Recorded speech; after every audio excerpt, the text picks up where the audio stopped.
Wonderful opportunity to understand the inspiration behind the book and the journey of writing it as well. And ఈ రోజు megacity నవకళ వేదికలో ఈనాటి మన కార్యక్రమం మన తర్వాతి జనరేషన్ కరెంట్ జనరేషన్కి అండ్ అలానే జెన్జీకి కూడా ఒక ఆదర్శంగా ఉంటుంది. ఈ బుక్ యొక్క చరిత్ర కావచ్చు, ఈ కేసు యొక్క చరిత్ర తెలుసుకున్నప్పుడు మన సత్యం ధర్మం అలానే మన సనాతన ధర్మానికి ఉండే విలువలు కూడా వాళ్ళకి అర్థమయ్యే వేదికగా ఈరోజు మన మెగాసిటీ నవకళ వేదికలో ఈనాటి మన కార్యక్రమం ఉండబోతుంది. ఆశిస్తున్నాను, ఆకాంక్షిస్తున్నాను. So moving on to further proceedings, I would like to welcome Deputy Commissioner of Commercial Taxes, World Records holder, Dr. Chintala Srinivas Garu, to lead us into prayer. Hearty welcome, sir. Ladies and gentlemen, put your hands together to welcome him, please. And he's the author and writer and singer of this prayer. Hearty welcome, sir.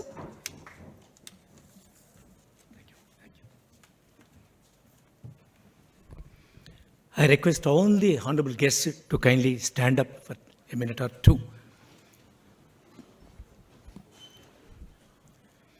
Vishwajanani Vasavi Ma Hrudaya Geeti Anduko Nitya Puja Satya Sindhu Atmaharati Anduko Kalam Paraga Galam Sagaga శివవీణియమ్రోగగా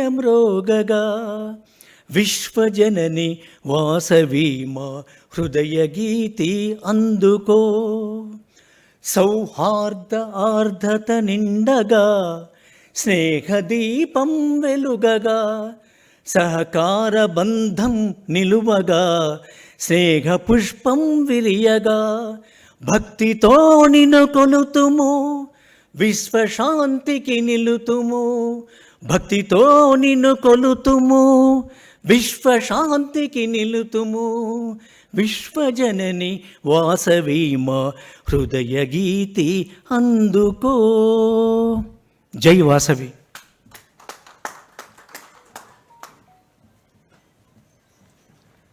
Thank you for a soulful rendition, sir. Thank you so much for this melodious, soulful prayer. Thank you.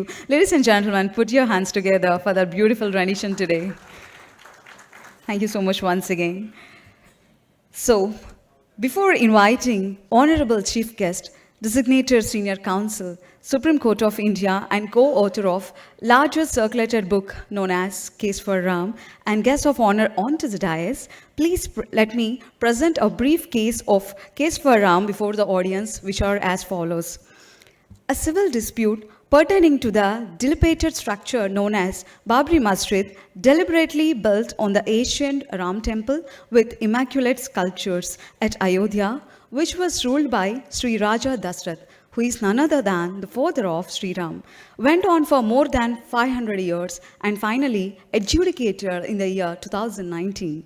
After adjudication of the said dispute by 5 members judges of the Honorable Supreme Court of India, headed by the Chief Justice of India, Sri Ranjan Gogai, Sri Sridhar Pothraju, along with esteemed colleagues advocates, has, by compiling most authenticated and relevant information which are supported by documentary evidence, including the findings of archaeology, supported with documentary evidence, including the findings of archaeology documentary evidence, headed by Sri K.K. Muhammad, written a book with the title Case for Ram, which took them many years of painful exercise.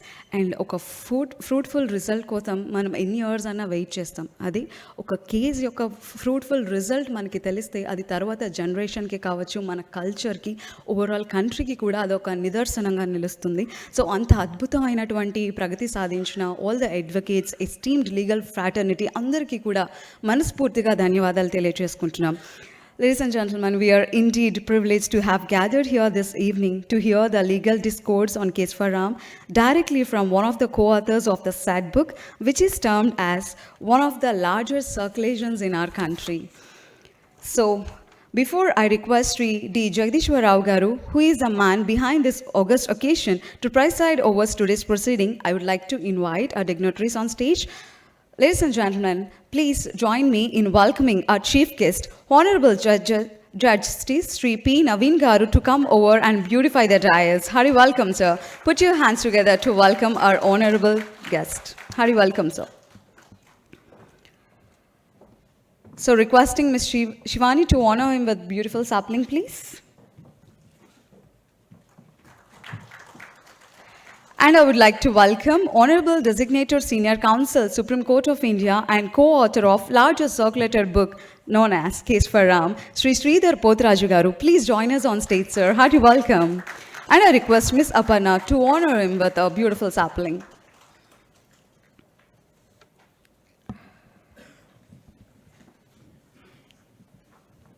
I would like to welcome our guest of honor, Sri N. Bhavani Sri, IAS, Secretary for National Turmeric Board, Ministry of Commerce and Industry, Government of India, to come and decorate the dais. Hearty welcome, ma'am. Thank you so much for your lovely presence today. So I request Mrs. Manchula Garu to honor her with beautiful sapling. So requesting Mrs. Manchula Garu. Oh, thank you, sir. I would like to welcome our guest of honor, Sri VDSS Nagarjuna Grandi, IPS, Additional Commissioner of Customs and GST, to come and further decorate the dais by occupying your seat, sir. Hearty welcome. Put your hands together to welcome him, please. So now, ladies and gentlemen, I would like to take this privilege to welcome Sri A. Mallikarjun Rao Garu, who is the founder of President Megacity, Navakala Vedika, to come and further decorate the dais. Hearty welcome, sir, and I request Mr. Anirudh to honor him with beautiful sapling. So requesting Mr. Anirudh, please come forward.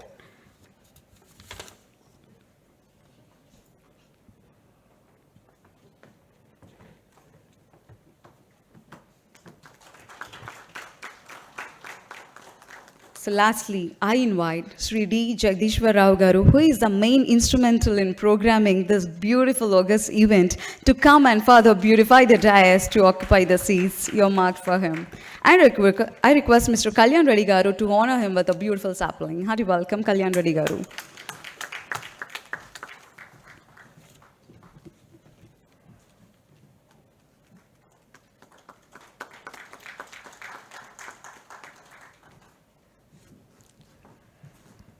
I would like to take this opportunity to request our esteemed guest, Honorable Chief Guest, and dignitaries on stage to participate in lamp lighting. Please come forward for lamp lightnings.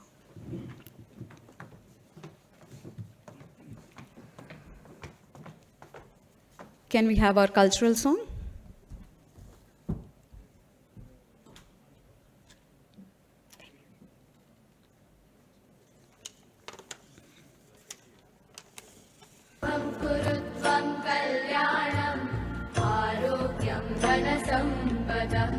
शुभं कुरु त्वं कल्याणम् आरोग्यं धनसम्पदः शत्रुबुद्धिविनाशाय दीपज्योतिर्नमोऽस्तुते दीपज्योतिर्नमोऽस्तुते दीपज्योतिः परब्रह्म दीपज्योतिर्जनार्दनः दीपज्योतिः परब्रह्म दीपज्योतिर्जनार्दनः दीपो हरतु मे पापम् सन्ध्यादीपनमोऽस्तुते ओ दीपब्रह्मरूपस्त्वं ज्योतिषां प्रभुः. So I would like to thank our esteemed guests and dignitaries, especially our Chief Guest, Honorable Justice Sri P. Naveen Garu, for participating in lamp lighting. Thank you for the wonderful start, sir. So now I request Sri D. Jagdishwar Rao Garu, who, as I said, the kingpin of today's event, to take over the stage to preside today's proceedings. Please join us, sir.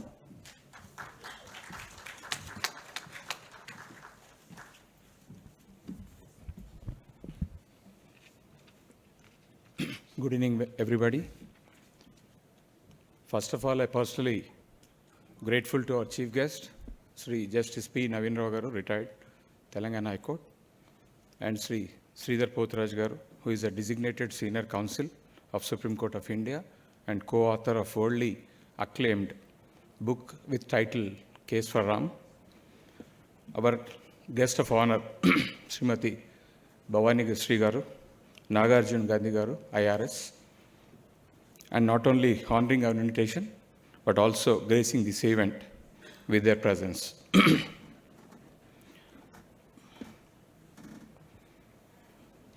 Without wasting much time of today's August function, the co-author, Mr. Sridhar Pothraju, will firstly address this gathering and share his experiences for the case for Ram, who he assisted with Parasran in Supreme Court of India for the case.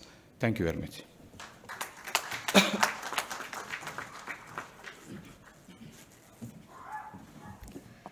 Thank you so much for the warm welcome address, sir. Thank you. So, ladies and gentlemen, now I would like to welcome our Honorable Designated Senior Counsel, Supreme Court of India, and co-author of Case for Ram book, Sri Sridhar Potraj Garu. Please come forward, sir. We would like to hear from you. Hari, welcome. Put your hands together, please.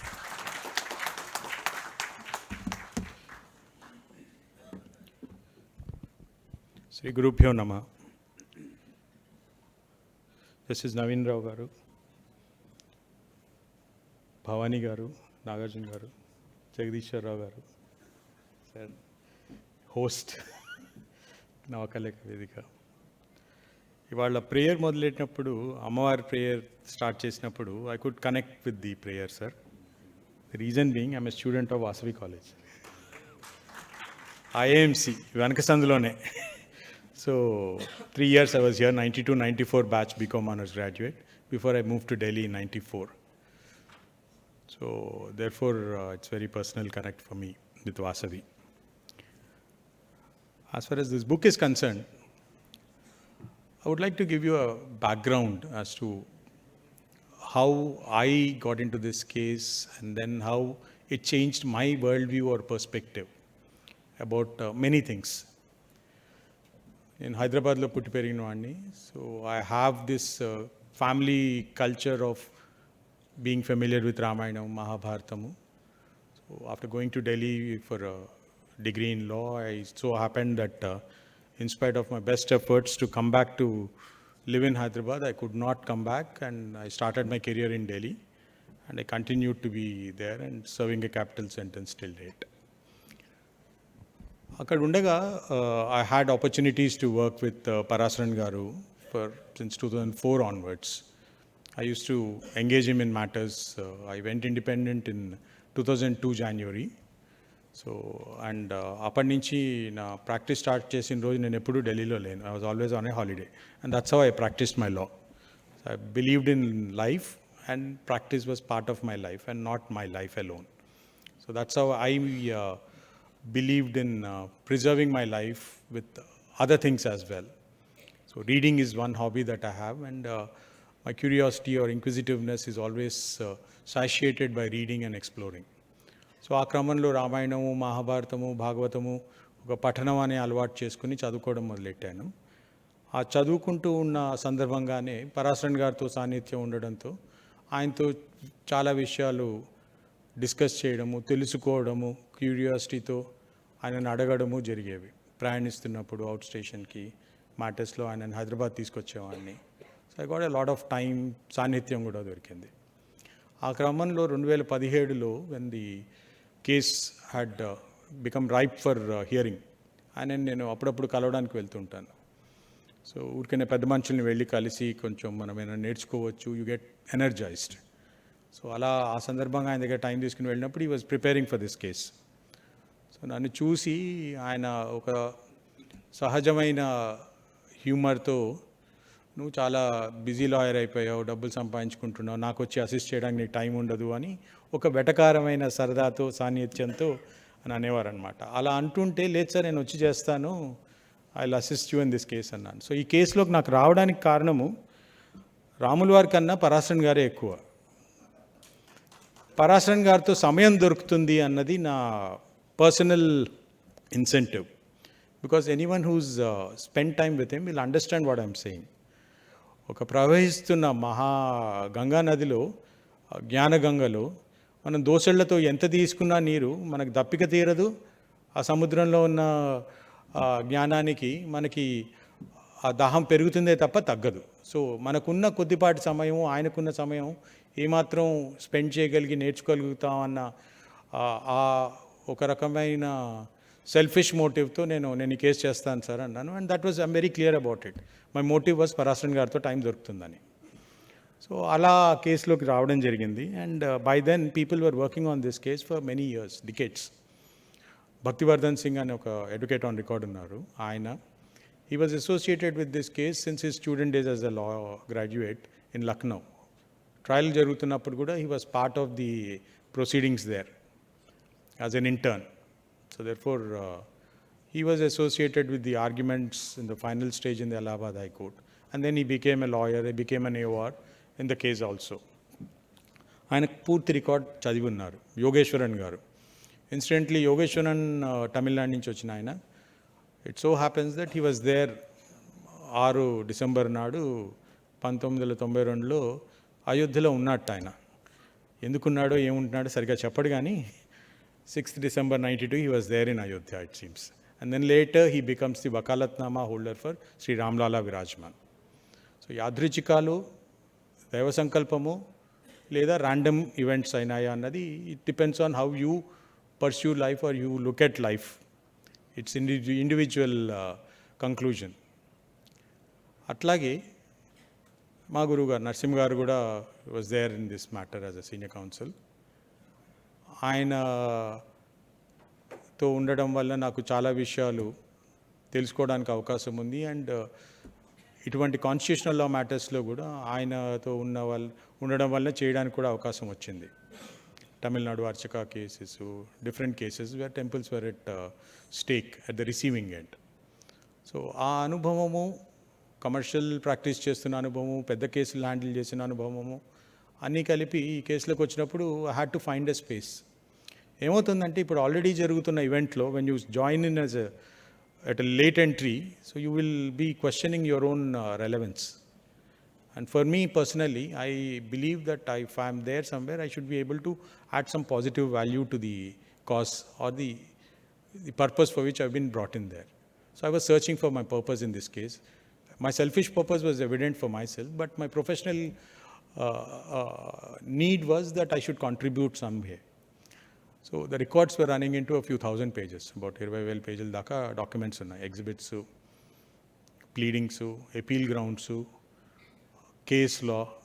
So it's like running into thousands of pages. And 2017లో hearing start అయ్యే ముందు it was not feasible for me to actually get in and then get to read everything. So therefore I real that my role will have to be something which is not duplicating what others are already doing. So in that process, I realized that whatever submissions were being prepared, etc., is where that I can contribute. Contemporary case law research, updating of the propositions, and research beyond law. That was where probably Parasan Garu thought I can add value. ఆయనతో ఉన్న సాన్నిధ్యం వల్ల రామాయణం చదవడము, కొన్ని విషయాలు తెలుసుకోవడము వల్ల, కొన్ని కంటెక్స్ట్లో వచ్చిన డిస్కషన్స్లో we had to present Hindu law also in its pure form. ఈ కేసులో civil dispute about 1470 square yards. The core dispute is suit schedule property was 1470 square yards of land. And the address for that suit schedule property, the description of the suit schedule property is so-and-so structure in Ramkot, Ayodhya. So దాని అడ్రస్సే రామ్కోట్, అంటే రాముడి కోట అని. అందులో రాముడు పుట్టాడా లేదా అన్నది was the dispute. So it was a self evident question which we had to prove. It's an axiom we had to prove. సూర్యుడు తూర్పులో ఉదయిస్తాడు, కానీ మీరు ప్రూవ్ చేయండి అని అడిగారు. రాముడు అయోధ్యలో పుట్టాడు, అవును అయోధ్యలో పుట్టాడు, కానీ ఇక్కడే పుట్టాడని ఎలా చెప్తారు అన్నారు ఇన్నేళ్ల తర్వాత. So it's a very difficult question to answer. ఇక్కడ పుట్టలేదు కాబట్టి మేము ఇది ఇవ్వము అని. That's the sum and substance of the conflict. So మీరు ఇక్కడ పుట్టినట్టు ప్రూవ్ చేయండి అన్నారు. So and burden of proof is always on the plaintiffs. ఇక్కడ కేసులో మల్టిపుల్ డైమెన్షన్స్ ఉన్నాయి. ఒక డైమెన్షన్ ఏమో ఇది రాముడు వారు పుట్టిన ప్లేసా కాదా, జన్మస్థానమా కాదా. ఇంకొకటేమో నిర్మోహి ఆకార వాళ్ళు అక్కడ మేము shebaits, custodians of this property, so మేమే ఈ ప్రాపర్టీని రిప్రజెంట్ చేస్తాము అని అన్నది. మూడో పక్కన సునీ వక్ఫ్ బోర్డ్ వచ్చింది 1961లో. The first suit in this case was filed on 16 January 1950. The reason for filing of suit was an event on 22nd, 23rd intervening night of December 1949. అప్పుడు ఆ రోజు రాత్రి రాముల వారి విగ్రహాన్ని తీసుకెళ్ళి ఆ సెంట్రల్ డోమ్ కింద పెట్టడం జరిగింది. అది పెట్టిన తర్వాత టెన్షన్స్ పెరుగుతున్నాయి అని అప్పటి వరకు కూడా ఇట్స్ ఎ డిస్ప్యూటెడ్ ఇష్యూ, అక్కడ ఎవరైనా వచ్చి నమాజ్ చేస్తున్నారా లేదా అన్నది. శుక్రవారాలు చేస్తున్నారన్న వరకు ఒక మాట వచ్చింది. So this no conclusive evidence to deny that they was no offering of prayers by Muslims. But at the same time they was no regular offering of prayers there is the case put up by the both sides together. So అక్కడ రాముల వారికి పూజలు జరుగుతున్నాయి, అందువలన ఆ ప్లేస్లో injunction తీసుకోవడానికని ఒక ఫస్ట్ సూట్ ఫైల్ అయింది. Suit for injunction to restrain anyone the name defendants and the government to not to disturb the plaintiff. Gopaldas Visharad గారు, మా రాములు వారు అక్కడ ఉన్నారు, ఆయనకి నైవేద్యాలు ధూపదీపాలు సేవలు చేసుకుని దర్శనం చేసుకోవడానికి ఏ ఇబ్బంది కలిగించకుండా ఉండాలి అని ఇంజంక్షన్ అడగడం జరిగింది. ఆ injunction was given and that injunction continued until the Supreme Court final judgement వచ్చిన తర్వాత వరకు. సో దేర్ఫోర్ 1950 నుంచి సుప్రీంకోర్టు జడ్జ్మెంట్ వచ్చేంత వరకు అక్కడ పూజలే జరిగినాయి. అంతకుముందు నమాజ్ కానీ జరిగిందా లేదా అనడానికి అడ్మిటెడ్ కేసు చెప్తున్నాను. 1857కి ముందు అక్కడ వక్ఫ్ అనే కాన్సెప్ట్ మనం అర్థం చేసుకోవాలి. ఒక మస్జిద్ కట్టడానికి ఒక వక్ఫ్ అన్నది ఒక డెడికేషన్ ఇవ్వడం అన్నమాట, ఒక ఎండోమెంట్ మనం ఇచ్చినట్లు, దేవుడికి అంకితం చేసినట్లు. అది ఇవ్వడం జరిగిందా లేదా అన్నది ప్రూవ్ చేయాల్సిన బర్డన్ సున్నీ వక్ఫ్ బోర్డు మీద ఉంది. వాళ్ళు అది చేయలేకపోయారు. అక్కడ అసలు ఎవరైనా నమాజ్ చేశారా లేదా 1857 ముందు అంటే దానికి కూడా ఎవిడెన్స్ లేదని ఒప్పుకున్నారు. సో ఇట్ బాయిల్స్ డౌన్ 1857కి ముందు ఎవరు కట్టారు అన్నదానికి there is no evidence. Dedication అయిందా లేదా to become a valid mosque, there is no evidence. అసలు ప్రేయర్స్ ఆఫర్ చేశారా లేదా దేర్ ఇస్ నో ఎవిడెన్స్. అక్కడ ప్రేయర్ ఆఫర్ చేశారా లేదా అన్న దానికి క్వశ్చన్ కూడా రావడానికి కారణం ఏంటంటే, though supreme court has chosen not to enter in to that area, whether that structure could actually be validly considered a mosque. It's a very foundational question under Islam. So arguments were raised under the Sharia law also, that this place cannot be a masjid where the prayers can be offered and will be accepted. So ఆ క్రమంలో ఈ issue మీద civil డిస్ప్యూట్లా మాత్రమే చూస్తాము, థియాలజీలోకి వెళ్ళము అన్నారు. So therefore the battles now comes to whether Ramlala as a deity, as a juristic person, and Janmasthan as a juristic person represented by Devakinanda Agarwal next friend 89లో ఫైల్ చేసిన సూటు మెయింటైనబుల్ అవుతుందా కాదా అన్నది ఇష్యూ వచ్చింది. So maintainability of Ramlala Virajman suit which was filed in 89, it's interesting. People who are interested can look at the plaint OS 5 of 1989. అందులో రాముల వారే కోర్టుకు వచ్చి ప్లెయింటిఫ్ నెంబర్ 1 అయ్యారు. సో అసలు దేవుడు కోర్టుకు వచ్చి ప్లెయింటిఫ్ నెంబర్ 1 అవ్వడం ఏంటి అన్నది కూడా ఒక ప్రశ్న వచ్చింది చాలామందికి. How can Ram become a plaintiff అని. దేవుడు, రాముడు మర్యాద పురుషోత్తం అంటారు. సో రామో విగ్రహవాన్ ధర్మ అన్నారు. సో ఆయన కూడా కాన్స్టిట్యూషన్ ధర్మాన్ని నమ్మి కోర్టుకు వచ్చి తన దావాని కోర్టులోనే ప్రజెంట్ చేశారు. యుద్ధం ప్రకటించలేదు. యుద్ధం ప్రకటించాల్సినప్పుడు రావణాసుడి మీద యుద్ధం ప్రకటించారు, సమూల నాశనం చేశారు. ఇక్కడికి వచ్చి ఈ కాలధర్మం ప్రకారం కాన్స్టిట్యూషనల్గా ఒక జ్యుడిషియల్ ఎడ్యుడికేషన్ కోసం అని ఒక దావా వేయడం జరిగింది. అది వేసినప్పుడు ప్లెయింటిఫ్ అసలు రాముల వారు ఉండొచ్చా, జన్మస్థానే ప్లెయింటిఫ్ అవ్వచ్చా అన్న క్వశ్చన్స్ వచ్చినాయి. ఆ క్వశ్చన్స్ వచ్చినప్పుడు కంప్లీట్ కోర్ సనాతన ధర్మం అసలు ఏంటి అన్న క్వశ్చన్స్ వచ్చినాయి. అసలు మనం ఏం ప్రే చేస్తున్నాము? ఒక హిందువు గుడికి వెళ్ళి పూజ చేస్తున్నారంటే ఎవరికి ప్రే చేస్తున్నారు? రాతిక, చెక్కక, లేకపోతే ఏదైనా బ్రాంజ్కా, బంగారానికా, విగ్రహం ఏది చేస్తే ఆ దానికా, ఆ మెటీరియల్కా, మెటల్కా, ఆ స్టోన్కా, what is it being worshipped is the core question of Hindu Sanatana ధర్మం. సో ఆ విషయానికి వచ్చినప్పుడు ప్లెయింట్లో దీని గురించి చెప్పడం జరిగింది అండ్ ఎవిడెన్స్లో కూడా వచ్చింది. అండ్ కోర్ట్స్ కన్సిస్టెంట్లీ యాక్సెప్ట్ చేసిన ప్రపోజిషన్ ఇన్ లా ఏంటంటే, సనాతన ధర్మంలో స్వయంభూ విగ్రహాలు ఉంటాయి. ఇప్పుడు మన కేదార్నాథ్లో కానీ యాదగిరిగుట్ట నరసింహస్వామి కానీ స్వయంభూ విగ్రహాలు ఉంటాయి. అక్కడ స్వామివారే స్వయంగా వచ్చి అక్కడ ఉంటారు. ఒక భక్తుడి కళలో వచ్చి నేను ఇక్కడ ఉన్నానని చెప్పడము, అక్కడికి వెళ్ళి వాళ్ళు మెల్లగా పూజలు మొదలెట్టడం, ఆ తర్వాత గుడి అవి ప్రాంగణము డెవలప్ చేయడం జరుగుతుంది. రెండో రకంగా చేసేది ఏంటంటే, ఆగమశాస్త్రం ప్రకారము ఒక గుడిని కట్టడం. ఆ గుడిని ఎలా కడతారు? శాస్త్రోక్తంగా కట్టి దానికి నియమ నిబంధనలు ఆగమశాస్త్రాల్లో ఉంటాయి. వైఖానసం, శైవాగమము, ఆగమాలు ఉన్నాయి. ఆ ఆగమ శాస్త్రాల ప్రకారము ఒక గుడిలో ప్రాణప్రతిష్ఠ చేసి ఆ ప్రాణప్రతిష్ఠ ద్వారా మంత్రోచ్చారణతో మనకి ఒక ప్రాణాన్ని అక్కడికి తీసుకొస్తాం. దానికి చాలా సింపుల్ ఉదాహరణ మన ఇంట్లో చేసుకునే సత్యనారాయణ వ్రతం.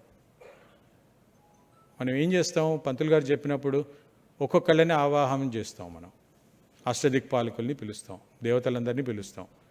వినాయక చవితి నాడు అలానే పిలుస్తాం. ఆ తర్వాత వాళ్ళని మళ్ళీ మర్యాదపూర్వకంగా మన సేవలు చేసుకుని మళ్ళీ పంపించేస్తాం. So that is the process of worship సనాతనంలో. కానీ మనకి గుళ్ళల్లో జరిగేది ఏంటంటే, ఒకసారి ఆ విగ్రహంలో ప్రాణప్రతిష్ఠ జరిగిన తర్వాత ప్రాణం అక్కడే ఉంటుంది, దేవుడు అక్కడే ఉంటాడు అన్న నమ్మకంతో మన ఇంట్లో పెద్దవాళ్ళకి చేసుకున్న సేవల్లాగా, లేకపోతే చంటి వాళ్ళకి చేసుకున్న సేవల్లాగా ఉదయాస్తమానం సేవలు చేసుకుంటాం. మనం సుప్రభాతం నుంచి రకరకాల సేవలు ఆ కస్టమ్స్ ప్రకారము, ఆ యూసేజెస్ ఆఫ్ ద టెంపుల్ ప్రకారం చేస్తాం. సో ఆ సేవలు జరుగుతున్నప్పుడు ఎవరికి జరుగుతోంది సేవ అన్నది ఒక రాయిక, ఒక దాంట్లో ఉన్న దైవానిక అన్నది ప్రశ్న వస్తుంది. సో అది కూడా రావడానికి కారణం ఏంటి అంటే, వైదిక కాలంలో చూస్తే I'm talking about a time line. విగ్రహ వర్షిప్ లేదని అంటారు, అప్పట్లో లేదు. బట్ ఒక మనిషికి కాన్సన్ట్రేషన్ కోసము ఒక విగ్రహం అనే రూపాన్ని తీసుకొచ్చి ఆ విగ్రహం ద్వారా మనము మన క్రియేటర్ని కనెక్ట్ చేసుకునే ప్రక్రియ ఈ గుడికి వెళ్ళి మనం చేసుకునే పూజా పద్ధతి. అలాంటప్పుడు ఒక రాములు వారు జన్మించుకున్న స్థానము, ఆ స్థానానికి వచ్చిన ఇంపార్టెన్స్ ఏంటి అంటే, మనం వాల్మీకి రామాయణం చదివిన వాళ్ళకి తెలుస్తుంది. విష్ణుమూర్తిని వెళ్ళి ఇక్కడ రాక్షసుల భారం పెరిగిపోయింది, మీరు ఆవాలి అవతరించాలి అంటే, రాములు వారు విష్ణుమూర్తి నేను దశరథుడికి కుమారుడిగా అయోధ్యలో పుడతానని ఆయన నిర్ణయించుకున్నాడు, అక్కడికి వస్తానని. అది మనం నిర్ణయించుకుని స్థాపించిన ప్లేస్ కాదు. అందుకని అది స్వయంభూగా విష్ణుమూర్తి చూస్ చేసుకున్న ప్లేసు. మనకి కొన్ని ధామాలు అక్కడికి వెళ్ళడం దేనికి అనేది ఇంపార్టెంట్. నేను ఇది చెప్పడానికి కారణం, ఇది ఆర్గ్యుమెంట్స్లో వచ్చిన పాయింట్స్ ఇవి. స్కంద పురాణంలో కానీ మనకి వేరే పురాణాల్లో కానీ మనకి సనాతన ధర్మంలో ధర్మము, అర్థము, కామము, మోక్షము అనేవి మనకు చతుర్ముఖ పురుషార్థాలు. ధర్మబద్ధంగా అర్థము అంటే వెల్త్ క్రియేషను, కామము అంటే desires. It's not confine to sex, any desire. Flight ఎక్కాలనుకోవడము, బిజినెస్ క్లాస్ అప్గ్రేడ్ అనుకోవడము, సినిమా చూద్దాం అనుకోవడం, పుస్తకం చదువుదామనో, ప్రయాణం చేద్దామని ఏదైనా కోరికే. కామి కానివాడు మోక్షగామి కాముడు అని కూడా అంటారు. సో మోక్షం కూడా ఒక రకమైన కామమే. ఆ మోక్షాని కోసము ఏం చేయాలి అన్నది మనకి శాస్త్రాల్లో ఉన్నాయి. సో తీర్థయాత్రలు వచ్చేది ఆ క్రమంలో వస్తాయి. అయోధ్య అనేది మోక్షదాయిని, అది స్కందపురాణంలో ఉంది. మన నరసింహ గారు ఈ పాయింట్ ఆర్గ్యూ చేశారు కోర్టులో. ఎందుకు వెళ్ళాలి అయోధ్యకి, జన్మస్థానానికి ఎందుకు వెళ్ళాలి, ఎందుకు దర్శనం చేసుకోవాలి అన్నది. మనం గుడికి వెళ్తాము, క్షేత్రానికి వెళ్తాము, ఎందుకు వెళ్తున్నాము? అక్కడికి వెళ్తే మనం చేసుకున్న పాపాలు పోతాయి, మనకి ఈ జన్మ మరణాల బంధాల నుంచి బయటకు వస్తామని. అది మోక్షం మనకి, ఆ కాన్సెప్ట్ అది ఫెయిత్. ఆ క్రమంలో బయటికి రావడానికి అయోధ్యకి వెళ్ళడం మనకి ఇంపార్టెంట్. దేర్ఫోర్ 500 సంవత్సరాలుగా 1428లో 2 సైడ్స్ ఒప్పుకున్న డేట్, అది ఇయర్. బాబర్ అనేవాడు వచ్చి ఆక్రమించుకుని వారం రోజులు అయోధ్యలో ఉండి అక్కడ ఉన్న గుడిని పగలగొట్టి ఇది కట్టాడు అనేది మన వాదన. వాళ్ళేమంటారు, సున్నీ వక్ఫ్ బోర్డ్ వాడు ప్లేంట్లో అక్కడికి బాబర్ వచ్చాడు, వాడు గెలుచుకున్నాడు లక్నో అవధ్ రీజాన్ని చూసి ఒక ఖాళీ స్థలంలోనే ఈ మస్జిద్ కట్టాడు పబ్లిక్ యూస్ కోసము అంటారు. సో ఇప్పుడు ఖాళీ స్థలంలో కట్టాడా, గుడి పగలగొట్టి కట్టాడా అన్నది ప్రశ్న వస్తుంది. ఖాళీ స్థలంలో కడితే కనుక ఆ 92కు ముందు ఆ స్ట్రక్చర్ ఉన్నది. 1950లో కూడా 1949లో విగ్రహాలు వచ్చినప్పుడు కోర్ట్ కమిషనర్ అపాయింట్ అయ్యారు, కమిషనర్ అపాయింట్ చేశారు. 145 సిఆర్పిసి ప్రొసీడింగ్స్లో ఫోటోగ్రాఫ్స్ తీసుకున్నారు. ఆ సెంట్రల్ డోమ్ ఉన్న స్ట్రక్చర్లో మనం ఫొటోస్లో చూపిస్తూ ఉంటారు. లోపల మీకు స్తంభాలు ఉన్నాయి, నల్లటి కసౌటి పిల్లర్స్ అంటారు. ఆ స్తంభాల మీద ఉన్న విగ్రహాలు చూడాలి. లోటసు, పీకాక్స్, మన సాధారణంగా ఏ గుడికి వెళ్ళినా పాత గుళ్ళల్లో ఉండేవన్నీ చిహ్నాలు ఉన్నాయి. ఆ లోపల మానవ రూపాలు. అది ఉండగా ఫామ్లెస్ వర్షిప్ చేసే ఫెయిత్ దాన్ని రిలీజియస్ ప్లేస్ కింద ఎలా యాక్సెప్ట్ చేస్తుంది అనేది fundamental foundational question. Can it be a place which can be treated as a masjid was a foundational question under theology. సుప్రీంకోర్టు దాంట్లోకి వెళ్ళమన్నారు. వాళ్ళు వెళ్ళమన్నా కానీ ఆ నిజాన్ని నమ్మిన స్పిరిచువల్ పీపుల్ 1950లోనే చాలామంది లోకల్ అయోధ్య ముస్లిమ్స్ వచ్చి ఈ ప్లేస్ మాకు అవసరం లేదు, అయోధ్యలో ఇంకా 30-40 మసీదులు ఉన్నాయి, మేము అక్కడ ప్రేయర్ చేసుకుంటాం అన్నారు. అది కూడా డాక్యుమెంట్స్ ఉన్నాయి రికార్డులో 1950లో. అయినా కానీ ఈ కేసు నడుస్తూనే ఉంది. ఆయన ఇంజంక్షన్ తీసుకున్నారు. 1959లో నిర్మోహి అక్కడ వాళ్ళు మేము ఈ మేనేజ్ చేస్తామని వచ్చారు. 61లో సున్నీ వక్ఫ్ బోర్డ్ వచ్చింది. వక్ఫ్ ఎలిమెంటరీ కాన్సెప్ట్, ఈ మధ్య అందరం వక్ఫ్ గురించి చాలానే విన్నాము. వక్ఫ్ని రిప్రజెంట్ చేయాల్సింది ముతవలి, ఆ వక్ఫ్కి సంబంధించిన ముతవలి. ఇప్పుడు ఇది షియా వక్ఫా సున్నీ వక్ఫా అన్న డిస్ప్యూట్ కూడా వాళ్ళలో వాళ్ళకి జరిగినాయి. 1946లో సున్నీసు షియాస్ కొట్టుకున్నారు. ఎందుకంటే బాబర్ సున్నీ, వాడి సేనాపతి మీర్ బాకి ఎవరైతే వచ్చాడో వాడు షియా. సో ఇది షియా వక్ఫా సున్నీ వక్ఫా. 1885లో ఒక సూట్ జరిగింది అక్కడ. ఇక్కడ ఒక సాధువు నేను ఏదో కట్టుకుంటాను అని అన్నాడు.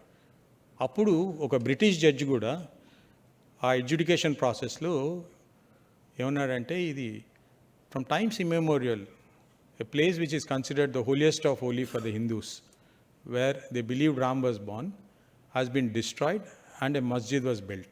But because of passage of time, we shall not interfere అన్నారు. అంటే ఏమైంది, 1885లోనే బ్రిటిష్ వాడు కూడా గుర్తించాడు ఇక్కడ జరిగింది ఏంటి అన్నది. అప్పుడు ముతవల్లి రిప్రజెంట్ చేశాడు ఆ డిస్ప్యూట్లో. ఆ రీజన్ నేను చెప్పడానికి కారణం అది. ఒక ముతవల్లి రిప్రజెంట్ చేశాడు ఆ మాస్క్ని. 1961కి వచ్చేసరికి ముతవల్లి లేడు. లక్నోలో ఉన్న సున్నీ వక్ఫ్ బోర్డ్ వచ్చి కేసు వేసింది. సో అంటే అసలు ఎవరు పర్సూ చేస్తున్నట్టు ఈ కేసు అనేది మనం ఆలోచించాలి. నేను దీనికి ఈ ఉపద్ఘాతం ఇవ్వడానికి కారణం ఏమైందంటే, మన దేశ చరిత్రలో మనకి తెలిసిన ఇన్వేజన్స్ కాంక్వెస్ట్లు ఒక ఎత్తు అయితే, ఇండిపెండెన్స్ తర్వాత ఒక ఇంటెలెక్చువల్ సాఫ్ట్ ఇన్వేజన్ జరిగింది. మనం మానసికంగాను ఐడియాలజికల్గాను మనం మనల్ని తక్కువగా చూసుకునేది. అది 1885 మెకాలే కోడు, అది మనం వింటూనే ఉంటాం. బట్ ఇండిపెండెన్స్ వచ్చిన తర్వాత గురించి చెప్తున్నాను నేను. ఇప్పుడు జపాన్ అవ్వండి, చైనా కానీ, వాళ్ళ ఇండిపెండెన్స్ కంటెంపరీగా వచ్చినప్పుడు they never cut their cultural or civilisational roots. They have a cultural and civilisational roots and you see their economies today. Whereas India, there was a conscious effort, for good reasons or bad reasons, it's not my subject, consciously tried to disconnect its cultural and civilizational roots. అది జరగడానికి కారణం ఏంటి, దాన్ని ఇంకెవరు ప్రోద్బలం ఇచ్చారు అన్నది ఆలోచించాలి. 1961లో suit వచ్చినప్పుడు ఎటువంటి వరల్డ్ వ్యూ ప్రివేల్ అవుతుంది, పొలిటికల్ అవుట్లుక్ ఏమున్నది అన్నది ఇంపార్టెంట్. ఆ కేసు రిజాల్వ్ అయిపోయేది. ఎందుకంటే ముస్లిమ్స్ మాకు అవసరం లేదన్నారు. వాళ్ళకి 30-40 మసీదులు ఉన్నాయి అయోధ్యలో. అండ్ సుప్రీంకోర్టులో కాదు, అలహాబాద్ హైకోర్టులో జిలానీ గారు, సుప్రీంకోర్టులో కూడా ఆయన జిలానీ గారు ఉన్నారు. అప్పుడు ఆయన కోర్టులో ఇచ్చిన స్టేట్మెంట్ ఏంటంటే, this mosque has no significance for us in Islam అన్నారు. మరి ఏంటి గోలా అంటే, బాబర్ అనే రాజు కట్టాడు అంతే, there is no religion significance for them. Whereas హిందువులకి రాముడు పుట్టిన ప్లేస్ అదే, అది మార్చుకోవడానికి లేదు. మీరు పాస్పోర్ట్లో పేరు మార్చుకోవచ్చు, ఇంటి పేరు మార్చుకోవచ్చు, కానీ మీరు ప్లేస్ ఆఫ్ బర్త్ మార్చుకోవడానికి ఉండదు. రాముల వారి ప్లేస్ ఆఫ్ బర్త్ ఎలా మారుతుంది అన్నది కోర్ క్వశ్చన్ అయింది అక్కడ. ఆ క్వశ్చన్ వచ్చినప్పుడు మనం అది ఎలా ప్రూవ్ చేసుకోవాలి అన్న సందర్భం వస్తుంది. సో ఇది జరుగుతుండగా 89లో మనకి రాముల వారే కోర్టుకు వచ్చారు. ఆయన చెప్పింది ఏంటంటే, 3-4 సూట్లు ఉన్నాయి, 25 ఏళ్ళు అయింది ఇష్యూస్ ఫ్రేమ్ చేసుకుని. ట్రయల్ కోర్ట్ లాయర్స్కి తెలుస్తుంది అది. ఇష్యూస్ ఫ్రేమ్ అయిన తర్వాత ఎవిడెన్స్ లీడ్ చేయాల్సి వస్తుంది. ఆ ఇష్యూస్ బేస్డ్గా ఫైనల్ ఆర్గ్యుమెంట్స్ చేసుకోవాలి. 2 ఏళ్ళు, 3 ఏళ్ళు, 5 ఏళ్ళు, 10 ఏళ్ళు. ప్లెయింట్ 1989లో రాముల వారు ప్లీడ్ చేసింది ఏంటంటే, మీరు ఇష్యూస్ ఫ్రేమ్ చేసి 25 ఏళ్ళు అయింది, ట్రయల్ ప్రొసీడ్ అవ్వట్లేదు, ఏ కారణం వల్ల అన్నది మీకే తెలియాలి. అయినా కానీ కేసు ముందుకు జరగట్లేదు. అందుకని నేను వచ్చాను. నా భక్తులు చాలా బాధపడుతున్నారని, భక్తవత్సలుడు అంటాం మనం. ఆయనకు ఆ భక్తులు పడే కష్టాన్ని చూడలేకపోయారు. దానికి కేసుకి ముందుకు తీసుకెళ్ళాలి, వాళ్ళు గుడి కడదాం అనుకుంటున్నారు అని చాలా డీటెయిల్డ్ ప్లెయింట్ రాయడం జరిగింది. మొత్తం హిస్టరీ రికార్డ్ చేసుకుంటూ, సనాతనం ఏంటి, వర్షిప్ ఎలా చేస్తారు, గుళ్ళో విగ్రహం ఉండడం అవసరమా లేకపోయినా పర్వాలేదా, ఇంటర్నేషనల్గా ఎలా ఉంది, అవన్నీ ఆర్గ్యుమెంట్స్లోకి మెల్లగా బయటకు వచ్చాయన్నమాట. సో ఎవిడెన్స్ ఏముంది మనకి, ఎవిడెన్స్ స్టేజ్కి వస్తే 92లో డిమాలిషన్ జరిగింది, వెంటనే 93 యాక్ట్ వచ్చింది, ఎక్వైర్ చేశారు. ఆల్ సూట్స్ షాల్ అవైట్ అంది parliamentary enactment, Ayodhya acquisition act. వెంటనే రెండు పక్షాల వాళ్ళు కోర్టుకు వెళ్ళారు. కొంతమంది హైకోర్టుకి వెళ్ళారు, కొంతమంది సుప్రీంకోర్టుకు వచ్చారు. ఫైనలీ మొహమ్మద్ ఇస్మాయిల్ ఫారూఖీ అనే జడ్జ్మెంట్, 5 జడ్జెస్ జడ్జ్మెంట్, ఆ acquisition can be till the suits are decided అన్నారు. ఎబేట్మెంట్ని సెటిసైడ్ చేసింది. ఏ ప్రిన్సిపల్ అప్లై చేసింది? Doctrine of separation of powers as a constitutional principle that adjudication of pending civil disputes can be done only through courts of law under the Indian Constitution, and the Parliament cannot say that I will take over the job of adjudication of disputes by saying that suits will be abated అని. So ఆ ప్రొవిజన్ని వాళ్ళు set aside చేసి ట్రయల్కి పంపించారు. ఆ జడ్జ్మెంట్లో decent ఉంది. Justice Ahmadi, justice Bharucha గారు author చేశారు decent. ఆయన ఏమన్నారు? ఇలాంటి సివిల్ డిస్ప్యూట్స్ని సైంటిఫిక్ ఎవిడెన్స్తో డిస్ప్యూట్ని డిసైడ్ చేయాలి. అక్కడ గుడి ఉందన్నారు, గుడి కూల్చేసి కట్టారని ఒక పక్షం అంటోంది, రెండో పక్షం అక్కడ ఏం లేదన్నారు, సైంటిఫిక్ ఎవిడెన్స్తో చేయాలన్నారు. సో ఈ జడ్జ్మెంట్ వచ్చిన తర్వాత ట్రయల్ హైకోర్టులో జరిగింది, full court of Allahabad high court. వాళ్ళు ఒక గ్రౌండ్ పెనెట్రేషన్ సిస్టమ్ ఉంది, టెక్నాలజీ, ఆర్కియలాజికల్ వాళ్ళు. సో మన స్కాన్స్ లాగా. సో ఆ జీపీఆర్ చూస్ చేసి అసలు ఏమన్నా ఉందా కింద లేదా అన్నది చెక్ చేద్దామన్నారు. ఆయన ప్రైమ్ ఎఫ్ఎస్ఏ వ్యూ తీసుకోవడం కోసం. సో ఆ జీపీఆర్ టెక్నాలజీ యూజ్ చేసుకుని చూశారు. చూస్తే అప్పటికి ఆ డిమాలిషన్ జరిగిపోయింది, స్థలం ఖాళీగా ఉంది, ఒక టెంట్ వేసి విగ్రహాలు ఉన్నాయి అక్కడ. అక్కడే అందరు వెళ్ళిన వాళ్ళకి దర్శనాలు ఇచ్చేవాళ్ళు. అక్కడ కింద ఏవో ఉన్నాయి అన్న ఛాయలు కనిపించినాయి నాకు. ఆ కేసులో ఇన్వాల్వ్ అయిన వాళ్ళు చెప్పారు, ఆ కాలంలో ఉన్నవాళ్ళు, అసలు అది జరుగుతున్నప్పుడు అందరికీ భయం వేసింది. అరే మనం ఏదో నమ్మకం మీద కోర్టుకొచ్చాము, రాముల వారి గుడి ఉందని, ఇప్పుడు అక్కడ ఆ టెక్నాలజీ యూజ్ చేస్తే ఉన్నారో లేరో కలడో హరి అన్న క్వశ్చన్ వచ్చేస్తుంది అన్న భయం వేసింది. కాకపోతే ఏదో ఉన్నాయని ఛాయలు తెలిసినాయి. దాంతో 2003లో ఆర్కియలాజికల్ సర్వే ఆఫ్ ఇండియాని కోర్ట్ కమిషనర్ కింద అపాయింట్ చేయడం జరిగింది, ఆర్డర్ 26 ఈపీసీలో. సో కోర్ట్ కమిషనర్ ఏంటి అంటే, for non lawyers, technical subjects వచ్చినప్పుడు ఆ డొమైన్ ఎక్స్పర్ట్స్ని కోర్ట్ అపాయింట్ చేస్తుంది. ఒక పక్షం వాళ్ళు ఇంకో పక్షం వాళ్ళు ఎక్స్పర్ట్స్ తీసుకొచ్చి ఎవిడెన్స్ ఇచ్చే బదులు కోర్టు తన తరఫు నుంచి ఇన్వెస్టిగేట్ చేసి నాకు మెటీరియల్ కలెక్ట్ చేసి చెప్పండి అసలు ఏంటి మీ ఒపీనియన్ అని. That is not binding on the court. The court can still examine it independently. So ఆ ప్రాసెస్ స్టార్ట్ అయింది. ఆ ప్రాసెస్లో ఆబ్జెక్టివిటీ కోసం కంప్లీట్ వీడియోగ్రఫీ చేయాలన్నారు. డిస్ట్రిక్ట్ జడ్జెస్ని సూపర్వైజ్ చేయమన్నారు, మళ్ళీ అందులో అవకతవకలు జరగకుండా. పక్కడ్బందీగా రికార్డింగ్ చేసుకుంటూ archaeological survey of India team detailed investigation చేసి అక్కడి నుంచి వాళ్ళు ఒక కంక్లూజన్స్కి వచ్చి రిపోర్ట్ ఇచ్చారు. ఆ రిపోర్ట్ ఏమంది? ఇక్కడ ఒకటి కాదు, చాలా లేయర్స్ ఆఫ్ కన్స్ట్రక్షన్స్ ఉన్నాయి, అండ్ ఇక్కడ ఉన్న కన్స్ట్రక్షన్ మెటీరియల్తోని ఆ పైన ఉన్న స్ట్రక్చర్ వచ్చింది అని. అది పగలగొట్టి కట్టారా లేదా అన్నది వాళ్ళు ఏం చెప్పలేదు. ఇప్పుడు అది పగలగొట్టి కట్టారా లేదా ఆ పక్కన పడేసిన సామాన్తో కట్టారా అన్నది is the area of now which is for inference, common sensical inference if anyone is read history. అక్కడితో రిపోర్ట్ ఆగింది. దాంతో the foundation of the Sunni Waqf board suit that it was built on a vacant land పోయింది. అప్పుడు వాళ్ళు ఏం చేస్తారు?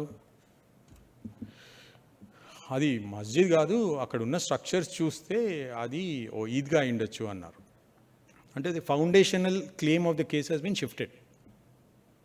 So అది trial ఫర్దర్గా జరిగింది. 2010లో అలహాబాద్ హైకోర్టు జడ్జ్మెంట్ ఇచ్చింది. విట్నెసెస్ వచ్చారు, ఓరల్ విట్నెసెస్ వచ్చారు. వాళ్ళు 70, 80, 90 ఏళ్ళ వాళ్ళు వచ్చారు. నేను వెళ్ళి అక్కడ పూజ చేశాను, నేను అక్కడ పరిక్రమ చేశాను, మా తాతగారు తీసుకెళ్లారు, మా మేనమామ గారు తీసుకెళ్లారు అని వచ్చి పెద్దవాళ్ళు సమాధానం చెప్పారు. ముస్లిమ్స్ తరఫున కూడా వచ్చారు. క్రాస్ ఎగ్జామినేషన్ జరిగింది. మీ క్రాస్ ఎగ్జామినేషన్లో వాళ్ళని కూడా అడిగారు, అవును హిందూస్ వెళ్ళి అక్కడ దేవుడున్నాడని నమ్ముతారు, అక్కడ జన్మస్థానాన్ని వాళ్ళు నమ్ముతారని వాళ్ళు చెప్పారు. సో 2 ఓరల్ విట్నెసెస్ ఉన్నాయి. ఈ ఆర్కియలాజికల్ సర్వేని క్వశ్చన్ చేయడానికి కొంతమంది ఎక్స్పర్ట్స్ వచ్చారు. క్రాస్ ఎగ్జామినేషన్ ఎంత ఇంపార్టెంటో ఈ విషయంలో మనకు తెలుస్తుంది. ఆ ఎక్స్పర్ట్స్ ఏమంటారు? లేదు అక్కడ అసలు మసీద్ లేదు, గుడేం లేదు, గుడి ఛాయలేం లేవు, అసలు అది కాదు అంటారు. సరే, మీరు వచ్చి ఆర్కియలాజికల్ రిపోర్ట్ ఉంది కదా, మరి దాని గురించి చూసి దాన్ని డైల్యూట్ చేసే ఎఫర్ట్స్ అనమాట ఈ ఎక్స్పర్ట్స్ని తీసుకురావడం. Because to get over the commissioners report an attempt was made to lead the so-called experts' evidence in form of oral depositions. So వాళ్ళని క్రాస్ ఎగ్జామిన్ చేయడం మనకి. ఒక ఆయన ఏమో సంస్కృతిలో మాస్టర్స్ వచ్చి ఆర్కియాలజీ గురించి మాట్లాడతాడు. How can you be an expert of archaeology అన్న ప్రశ్న వచ్చింది. Simple cross examination question. కొంతమందిని అసలు మీరు ఎలా రీసెర్చ్ చేశారండి, what is the research methodology you used? Consumer కేసులకి వెళ్ళినా కానీ, మన మెడికల్ నెగ్లిజెన్స్కి వెళ్ళినా కానీ ఇన్వెస్టిగేషన్ టూల్స్ ఏంటి, మీరు ఎటువంటి ఎక్స్రేని వాడారు, వాటి ఎర్రర్ ఎంత ఉంటుంది, ప్రాబబిలిటీస్ ఏముంటాయి, రైట్ ఓ రాంగో, టెక్స్ట్ బుక్స్ ఏమున్నాయనేది అడుగుతాం. సో మీరు ఎలా చేశారు అన్న ప్రశ్నలు వచ్చినాయి. ఆ ప్రశ్న వచ్చినప్పుడు వాళ్ళు ఏమని చెప్పారంటే, అబ్బాబే నేను అయోధ్య వెళ్ళలేదండి, రోమిలా థాపర్ గారి పుస్తకం చదివాను, ఇర్ఫాన్ హబీబ్ గారి పుస్తకం చదివానని చెప్పారు. Cross examination. So you need to read the evidence to know these facts. This is glaring. నేను కేస్ ప్రిపరేషన్ సందర్భంగా చూస్తుంటే ఆశ్చర్యం వేసింది. అరే ఇలా అబద్ధాలు చెప్తారని. మనకి సహజంగా ఏముంది, మనం మనిషిని ఏదో అవసరానికో అబద్ధం అంటారే కానీ ఇంత ఫౌండేషనల్ అబద్ధాలు చెప్తారన్నది నాకు స్పృహలో లేదు అప్పటిదాకా. సో ఇది చూసేసరికి కొంచెం చలించాను నేను, ఏంటిది అన్నది. This is my personal response. ఇలా అబద్ధాలు ఎలా చెప్తున్నారు అని. అంటే నాకు హిస్టరీ చదువుకోలేదు, బీకామ్ ఆనర్స్ గ్రాడ్యుయేట్ని, సో హిస్టరీతో పెద్దగా సంబంధం లేదు. అలాంటప్పుడు ఇది ఇలా రాస్తున్నారు ఏంటి అన్నది చూడండి. అలహాబాద్ హైకోర్టు ఒక 8 పేజీలో కంప్లీట్ చిట్ల దండకం రాసింది వాళ్ళ మీద, క్రాస్ ఎగ్జామినేషన్ రెఫర్ చేస్తూ. ఒక సమాజంలో ఒక ఇంటలెక్చువల్స్ ఉన్న స్థాయి ఏంటి, వాళ్ళు చెప్పిన మాటని ఎందుకు ప్రజలు నమ్ముతారు, వాళ్ళు చెప్పిందే కరెక్ట్ అన్నది ఒక నమ్మకంతో మనం వాళ్ళని వింటాం. వాళ్ళు ఏం చేస్తున్నారు, ఇండియన్ కల్చరల్ హెరిటేజ్ సొసైటీ ప్రెసిడెంట్గా ఒక ఆయన వాళ్ళకి ఇష్టం వచ్చినవి రాశారు. అది ఎగ్జామిన్ చేయడం మొదలెట్టారు క్రాస్ ఎగ్జామినేషన్లో. ఇది ఎలా రాశారు అంటే దానికి బేసిక్ లేదు. పబ్లికేషన్స్ వచ్చినాయి, అట్లాంటివి గవర్నమెంట్ పబ్లికేషన్స్ వచ్చినాయి. ఇది అక్కడ మసీదులో ఇది ఒకటి ఉన్నది అని రాస్తారు వాళ్ళు. ఆ తర్వాత అది పోయింది అంటారు. దానికి ఫోటో కాపీ ఎవరో పెట్టుకున్నారంటారు. ఆ ఫోటో కాపీ పెట్టుకున్నాడు వచ్చాడా అంటే వాడు ఎవిడెన్స్లో రాడు. అది ఫోటో కాపీ వాడు తీసాడా అంటే తెలియదు అంటారు. బట్ అది మీరు నమ్మాలి అని పబ్లికేషన్స్ ఉన్నాయి, గవర్నమెంట్ పబ్లికేషన్స్. ఇది బాబ్రీ మస్జిద్ అని. సో అట్లాంటి ఎవిడెన్స్ తీసుకొచ్చారు. క్రాస్ ఎగ్జామినేషన్లోనూ ఎవిడెన్స్కి టెస్ట్లు పెట్టినప్పుడు అవి ఏవి నిలబడలా. సో అప్పుడు బయటకు వచ్చింది ఏంటి అంటే మొత్తం అబద్ధాలు రాశారని. Marxist mythology was passed off as Indian history. That is the discovery I personally made while reading the court records. I'm not speaking outside the court records. So why did they do it is something for all of you to ponder. Na conclusions, based on my own reading subsequently also, is their worldview denies existence of God in any form, any faith. But their ideology believes that you need to challenge the majority faith wherever they go to bring a revolution and then overthrow their institutions like marriage, family, everything, their God, create anarchy and then take over the government and then China no edo tayar cheyalani, North Korea no tayar cheyadam. That is the ideological end goals. అట్లాంటి సందర్భంగా ఇక్కడ ఈ ప్రక్రియని వాడుకున్నారు. So అందుకని మీరు అంతమంది గిలగిల్లాడడం చూస్తారు. Report of eminent historians to the nation అని ఒకటి వచ్చింది 91లో. వాళ్ళు ఏమంటారు, అసలు ఇలాంటిది ఏం లేదు అంటారు. దానికి కాంట్రరీ ఏంటి, 1976లో బీబీలాల్ గారు అనే archaeologist, very respected man, senior man, Ayodhya పరిసరాల్లో ఎక్స్కవేషన్స్ చేసి ఇక్కడ ఇంకా ఎక్స్కవేషన్స్ చేయాలి, ఇక్కడ శిథిలాలు ఉన్నాయి అన్నారు 76లో. 91 ఇచ్చిన రిపోర్ట్లో దాని దాఖలాలు లేవు. అందులో ఒక ఆయన వచ్చి సూరజ్మాన్ గారు ఇక్కడ ఎవిడెన్స్లో వచ్చి చెప్పినప్పుడు, అయ్యా మరి మీరు ఆ రిపోర్ట్ ఎందుకు చూడలేదు అని అడిగితే మేము చూడలేదండి అన్నారు. అంటే మన కళ్ళు మూసుకున్నారనమాట ధృతరాష్ట్రుల్లో, మాకు నచ్చంది మేము చూడం. So we will not acknowledge it. Death by silence అన్నారు మీనాక్షి జైన్ గారు ఒక చోట ఏదో స్పీచ్లో మాట్లాడుతూ. They will not acknowledge your research, they will not discuss your research, they will not take on your research on an academic principles and their ecosystem keeps propagating their own world views and their conclusions. అది జరిగింది. Coming back to the evidence, మన దగ్గర evidence ఏమొచ్చింది అంటే historical documents, travellers ఉన్నారు, European Christians, missionaries different points of టైంలో travel చేస్తూ అందరూ కన్సిస్టెంట్గా చెప్పింది ఏంటంటే ఇక్కడ రాముడు పుట్టాడు అన్న నమ్మకంతో హిందువులు వెళ్ళి అక్కడ పరిక్రమ అక్కడ వాళ్ళు నమ్ముతున్నారు జన్మస్థానం అని. ఆ డిస్క్రిప్షన్స్ అన్నీ ఇదే ప్లేస్కి మ్యాచ్ అవుతున్నాయి, ఇదే ప్లేస్లో జరుగుతుందని కూడా చెప్పారు చాలామంది. వాటన్నిటినీ సుప్రీంకోర్టుకు వచ్చేసరికి without looking at historiography, you can't actually examine the historic records అన్నారు. మనకి జ్యుడిషియల్ నోటీస్ అన్న కాన్సెప్ట్ ఉంది ఎవిడెన్స్ యాక్ట్లో. The court can take judicial notice of certain public events. But ఈ కేసులో ఈ డాక్యుమెంటరీ ఎవిడెన్స్ ఏది, వాళ్ళు ఎందుకు రాశారు, ఏ సందర్భంగా రాశారు, అందులో కొన్ని ట్రాన్స్లేషన్స్ అయినాయి. సో దాంతో we can't go by that documents అన్నారు. So that is also excluded. So I'm telling you the challenges that we faced. So historical records of travellers in 17th century are kept aside. Oral depositions, అరే వీళ్ళ age, cross ఎగ్జామినేషన్లో మనోడి పేరు చెప్పలేకపోతున్నాడు, నువ్వు ఎప్పుడు పుట్టావో చెప్పలేకపోతున్నాడు అని రెండు వైపుల వాళ్ళకి అదే ఇబ్బంది అయింది. 90 ఏళ్ళ వాళ్ళని తీసుకొచ్చి బాక్స్లో కూర్చోబెడితే. సో ఇటువంటి సందర్భంగా మనకి ఏమున్నది అనేది క్వశ్చన్ వస్తుంది. So archaeological evidence became the pivot. ఒక పక్కన ఖాళీ స్థలంలో కట్టామన్నారు, రెండో పక్కన లేదు ఇక్కడ ఒక గుడి ఉండేది, దాన్ని పగలగొట్టి కట్టారు అన్నారు. సో ఆర్కియలాజికల్గా ఒకటి ఎస్టాబ్లిష్ అయిపోయింది, ఖాళీ స్థలం కాదు అని. ఇందులో ఇంట్రెస్టింగ్ పార్ట్ ఏంటంటే ప్లీడింగ్స్ ఉన్నాయి రిటర్న్ స్టేట్మెంట్స్లోని, వాటిలో కొంతమంది ముస్లిమ్స్ రాసిన వాళ్ళు ఇది ఖాళీ స్థలం కాదని నిర్ధారిస్తే మేము వెనక్కి ఇచ్చేస్తాం, మాకు ఈ స్థలం వద్దు అన్నారు. ఎందుకంటే వాళ్ళు వాళ్ళ పద్ధతిని ఆనెస్ట్గా నమ్మారు. ఇంకొకళ్ళు దోచుకుని ఇస్తే పనికిరాదని ఖురాన్లోనే ఉంది, అది ప్లెయింట్లో రాముల వారి ప్లెయింట్లోనే ప్లీడ్ చేయడం జరిగింది. It will not be accepted and those prayers on occupied lands will not be occupied. So మనకైనా కానీ ఏమైనా దానం చేయాలి అంటే అది మనదైతే ఇవ్వాలి, జోబు కొట్టేసి ఇవ్వకూడదు. అది ఏ ఫెయిత్కైనా అదే ఉంటుంది. సో ఆ ప్రిన్సిపల్లో వాళ్ళు డినై చేశారు, ఇది అలా అయితే మాకు పనికిరాదు అని. అందుకనే ఏమో అయోధ్యలో వాళ్ళు మాకు ఇది వద్దన్నారు 1950లోనే. బయట వాళ్ళు కావాలంటున్నారు. ఆ బయట వాళ్ళని ఎవరు రెచ్చగొడుతున్నారు అది మీరు ఆలోచించాల్సింది. Marxist mythologies. సో ఆ క్రమంలో ఇక్కడికి వచ్చిన ఎవిడెన్స్కి ఈ ప్లేసేనా కాదా అన్న చోటికి ఇది బాయిల్ డౌన్ అయింది. సో ఇప్పుడు ఆర్గ్యుమెంటు అసలు అది ఖాళీ స్థలం నుంచి ఇక్కడ కాదు, 1857లో ఒక రైలింగ్ పెట్టారు బ్రిటిష్ వాళ్ళు డివైడ్ అండ్ రూల్ ప్రకారం. సో ఆ 3 డోమ్స్ ఉన్న స్ట్రక్చర్ కింద ముస్లింలకి, ఆ బయట హిందువులకి ఇవ్వడం జరిగింది, వాళ్ళ మధ్యలో గొడవలు జరగకూడదు అని. అయినా కానీ అక్కడ ఇంకొక గేట్ పెట్టాల్సి వచ్చింది ఆ ప్రెమిసెస్ ఓవర్ 1470 స్క్వేర్ యార్డ్స్ ప్రెమిసెస్లో. ఇంకో గేట్ పెట్టడానికి కారణం ఏంటి అంటే రామనవమికి పుణ్యతిథులకి బోల్డ్ అంతమంది వచ్చేవాళ్ళు, తొక్కిస్లాట్లు అవుతోందని బ్రిటిష్ వాళ్ళు ఇంకో గేట్ పెట్టాల్సి వచ్చింది అవుటర్ ప్రెమిసెస్లో. దాని పేరు హనుమద్వార్. వాళ్ళు మసీద్లోకి వెళ్ళేది హనుమద్వారో సింహద్వారం నుంచే వెళ్ళాలి. ఆ చుట్టూ ఉన్న ప్రాంతాలన్నీ హిందువులో ఉండే ప్రదేశమే. మొన్న యూపీ గవర్నమెంట్ కానీ సెంట్రల్ గవర్నమెంట్ కానీ ఎక్వైర్ చేసిన మేజర్ ల్యాండ్స్ అంతా హిందూసే, ఆ చుట్టుపక్కల ఉన్న వాళ్ళంతా హిందువులే. సో వాళ్ళ ల్యాండ్సే ఎక్వైర్ అయినాయి. So therefore whether it was actually an inhabit place by Muslims అన్నది కూడా ఫండమెంటల్ క్వశ్చన్ ఉంది. ఈ పరిస్థితిలో వాళ్ళ ఆర్గ్యుమెంట్ రివైజ్ చేసుకుని ఏమన్నారు, అది కాదు ఒక 100 గజాల అవతల ఇంకో జన్మస్థానం ఉందన్నారు. ఆ తర్వాత ఔటర్ కోర్ట్ యార్డ్ 1885 కేసు చెప్పాను కదా, అందులో అది జన్మస్థానం అని నమ్మారు. సో ఆ జడ్జ్మెంట్ ఫైనాలిటీకి వచ్చేసింది.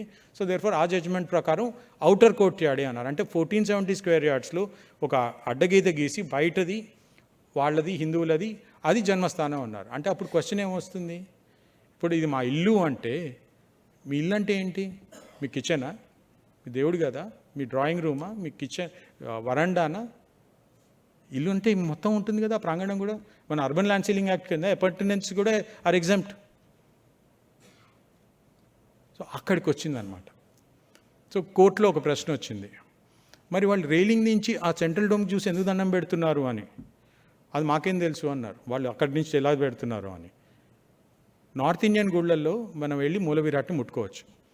ఉజ్జయిన్లో మహాకాల్కి వెళ్ళినా కానీ, శివాలయంలో కాశీలో వెళ్ళినా కానీ, ఇప్పుడు రష్ పెరిగితే ఆపుతారు కానీ అదర్వైజ్ మనం వెళ్ళి మూల విరాట్కి మనం అభిషేకం చేసుకోవచ్చు. మన దక్షిణ భారత గుళ్ళలో ఆగమశాస్త్రం ప్రకారం ఉంటాయి మన గుళ్ళు. నార్త్ ఇండియాలో గుళ్ళు పగలగొట్టడం, మళ్ళీ కట్టడం జరగడంలో ఆ సైకిల్లో ఆగమశాస్త్రాలకి కొంచెం వెనుకబడ్డాయి. సో వెళ్ళి పూజ చేసుకోవడం వరకే ఉంది ఇన్ రుడిమెంటరీ ఫామ్, ఫలం పుష్పం పత్రం తోయంతో. మనకి మంత్రోచ్చారణ, ఆగమశాస్త్రాలు, వైదికాలు సౌత్ ఇండియాలోనే ఎక్కువ ఉంటాయి. ఆ సందర్భంగా జరిగిన ప్రేయర్స్ బయట నుంచి చేస్తున్నారు అన్నది అయింది. ఒక shift of form of worship అయింది. అక్కడ లోకల్కి వెళ్ళి అక్కడ ముట్టుకుని చేసుకునే వాళ్ళకి బయట నుంచి చేయడం జరిగింది. సో అది కూడా ఎవిడెన్స్లో వచ్చింది. ఈ వన్నిటిని దగ్గర తీసుకున్న తర్వాత సుప్రీంకోర్టు జడ్జిమెంట్ ఏమంది, సివిల్ లాకి తెలిసిన వాళ్ళకి అంటారు, ఇప్పుడు క్రిమినల్ లా అయితే బియాండ్ రీజనబుల్ డౌట్ ఎవిడెన్స్ వస్తేనే కన్విక్షన్ జరుగుతుంది. వేరాస్ సివిల్ లాలో ప్రీపాండరెన్స్ ఆఫ్ ప్రాబబిలిటీస్, అంటే what is more probable on the basis of the evidence available on record. That is the yardstick on a civil principal.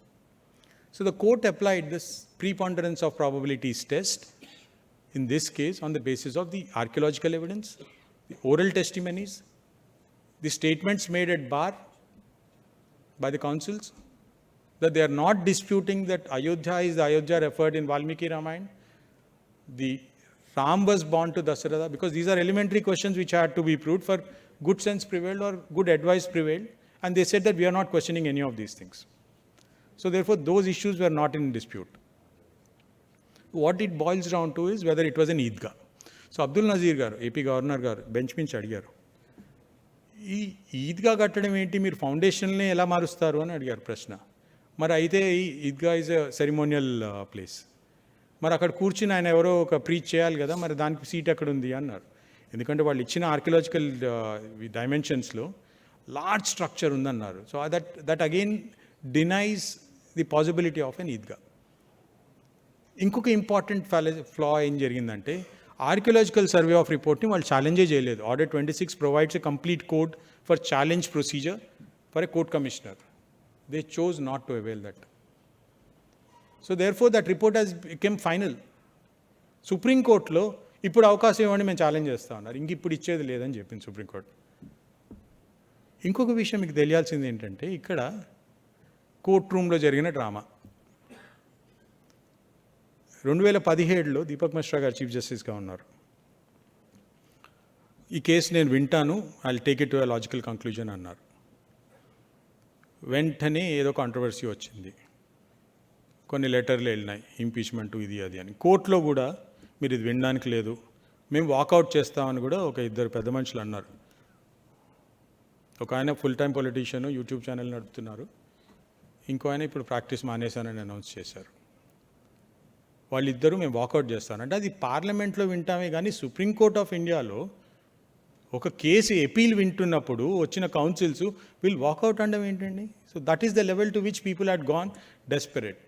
In hindsight when I look at it, this was not accidental. The only way they could protect their relevance is by ensuring that the trial or the appeal does not come to a conclusion and a closure. మరి వాళ్ళకి relevance ఏముంటుంది? సమాజంలో చిచ్చు పెట్టే వాళ్ళకి సమాజంలో ఒక dispute close అవుతోంది అంటే ఇక మరి మేమేమైపోతామన్న భయం వచ్చేసింది. అందుకని కేసు వినొద్దు అన్నారు. 70 ఏళ్ళు రాముల వారికే కోర్టులో పట్టిందంటే అసలు పుట్టిన ప్లేస్ అవునా కాదా అని. ఆయన 89లో 25 ఏళ్ళు అయింది ఇష్యూస్ ఫ్రేమ్ చేసి అని రావాల్సిన పరిస్థితి ఎందుకు వచ్చిందంటారు? ఎవరి వలన వచ్చింది అనేది మనం ఆలోచించాలి. అది వచ్చిన తర్వాత కూడా జడ్జిమెంట్ని మొన్న మా బుక్ లాంచ్ అప్పుడు చెన్నైలో పరాశరన్ గారు అన్నారు, శనివారం నాడు జడ్జిమెంట్ వచ్చి ఆదివారానికి అది ఒక 1000 పేజీల జడ్జిమెంట్ విత్ డీటెయిల్డ్ రెఫరెన్సెస్. సోమవారానికల్లా జడ్జిమెంట్ క్రిటికైజ్ చేస్తూ ఆర్టికల్స్ పబ్లిష్ అయినాయి. కేసు చేసిన వాళ్ళకి ఆ జడ్జిమెంట్ అర్థం చేసుకోవడానికి టైం పడుతుంది. అంటే నేను మామూలుగా చదివి ఒపీనియన్స్ ఇచ్చే వాళ్ళ గురించి మాట్లాడుతున్నా. ఆ ఒపీనియన్స్ అంటే ముందు రాసి కూర్చున్నారు వాళ్ళు ఎలా క్రిటిసైజ్ చేయాలి అని. వీటన్నిటి మధ్యలో ఒక మూమెంట్ అయిందండి కోర్టులో. I mean that something which defined the entire case for us. Dhavan గారు అటు సైడ్ నుంచి ఆర్గ్యూ చేస్తూ చాలా వొసిఫరస్గా ఆర్గ్యూ చేస్తారు. వెరీ అగ్రెసివ్ టోన్ వినిపించేట్టుగా ఉంటుంది, కానీ దట్స్ ద న్యాచురల్ టోన్ ఆయనది. Is very scholarly lawyer appearing on the other side.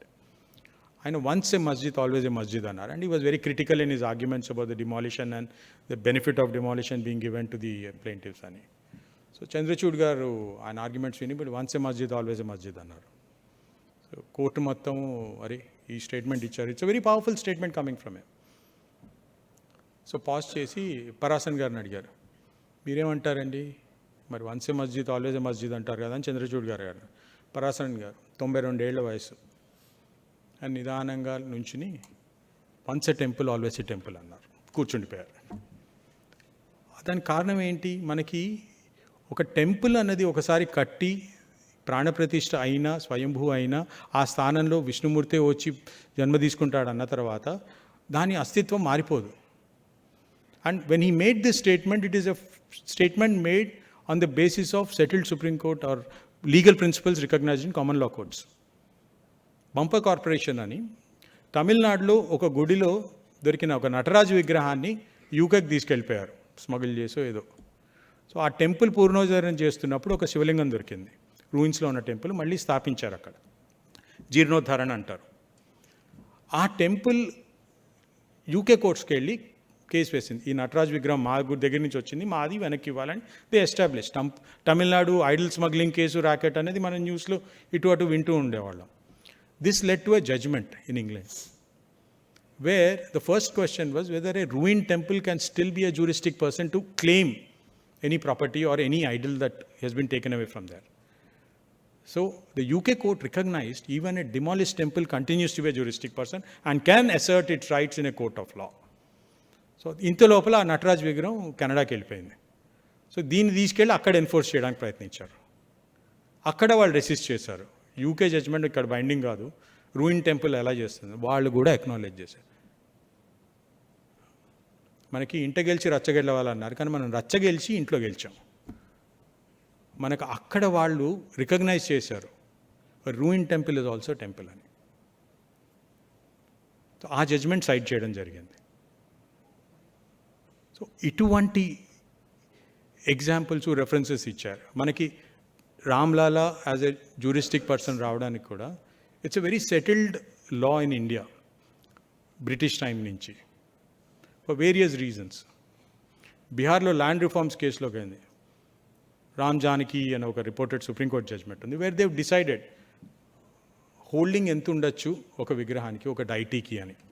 So అందులో ఒక పాసింగ్ రిమార్క్ వచ్చింది, అరే వీళ్ళు ఒకటే క్లెయిమ్ చేశారు, అక్కడ ఉపాలయాలు ఉన్నాయి, వాళ్ళందరికీ కూడా హోల్డింగ్స్ క్లెయిమ్ చేస్తుంటే ఇంకొక ఎక్స్టెండ్ ఆఫ్ ల్యాండ్ పెరిగేది అని, family holdings. That judgement was signed. That 90s వచ్చిన జడ్జ్మెంట్ ఇవి.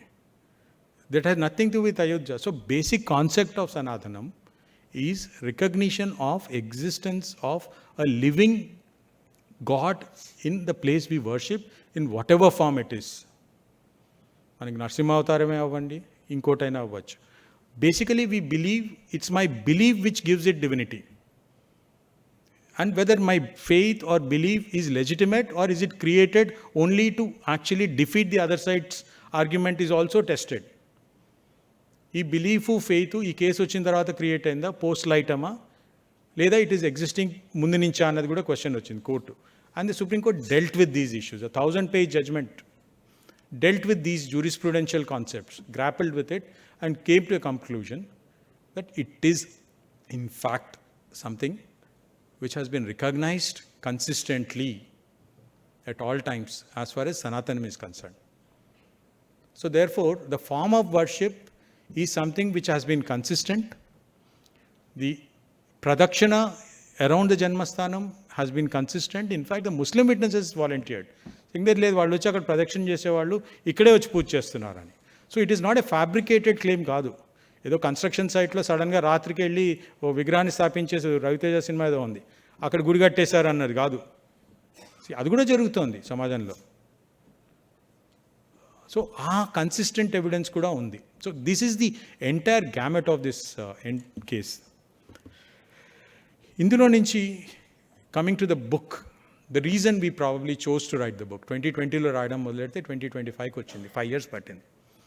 It's a book about 400 pages and you have about 322 footnotes. We wanted to ensure that anyone academically want to question it, please go ahead, read the records, the footnote is there, and most of it, I've been an advocate on record before designation. Everything is based on the court records.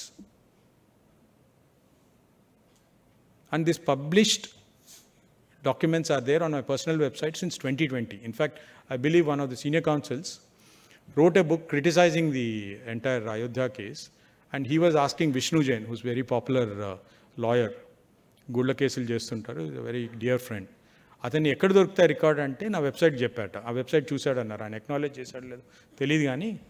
So I put it in public domain. I was hoping somebody will actually do the job to document it. But then we were also volunteering to write a book. So Anirudh Sharma took the initiative, my co-author, a young lawyer, advocate on record. అతను పరాశ్రం chamber junior, నేను బయట నుంచి వచ్చిన వాడిని. So నేను నా lockdown అప్పుడు మొదలైన ప్రయత్నం అనమాట ఇది. మార్చ్ 2020లో ద మ్యాగజైన్స్ ఫ్రమ్ మహాభారత్ నేను తయారు చేసుకుంటున్నాను బుక్, అది 22లో పబ్లిష్ అయిపోయింది. Anirudh was writing the primary drafts. He used to send it on emails. I used to correct and send it back. We've been deliberating it. Then we took help of other friends to research. A lot of labor has gone. Labor of devotion, not love, devotion. Devotion, I say, for our country, our identity, our civilization. The problem today is we are confused about who we are. And the questions come within our family. So therefore, to answer this question, it takes pain and effort to dig up, research, and objectively separate facts from faith or fiction. So this judgment is purely based on faith and criticize chese vallaki. Law recognizes existence of faith as a matter of evidence and as a matter of fact. That is how the judgment has been given, and it's not given on faith. If it was to be given on faith, then and on theology, then the question would be whether it can be a mosque. So therefore the court chose not to go into it. It decided it as a property dispute, whether you believe that it is a worship or place of worship or not. So that is the principle on which income tax law lo kuda manaki దేవుడి దగ్గర ఉన్నవి wealth tax లోకి exempt చేస్తారు, because it belongs to the god, not me, though it is in my family temple. So that concept jurisprudentially has been existing. I think this is the context in which the book has come about, and I hope you will have your doubts cleared, and then you can always question the conclusions and come to your own conclusions. Whatever material was there in court is what we confined ourselves to and not gone beyond it. We wanted to be true to the record and do an honest researched publication so that the country or the civilization should know that there was this battle that was fought over 500 years in a purely democratic method before a court of law and in an appeal. And that is how this temple has come about. Anyone can say anything loosely. We can't address those loose talks. Kindly see the evidence. Kindly see the pleadings. Kindly see the stand taken and see if the conclusions are justified or not. And it's each for one of you to come to your own conclusion. Thank you very much.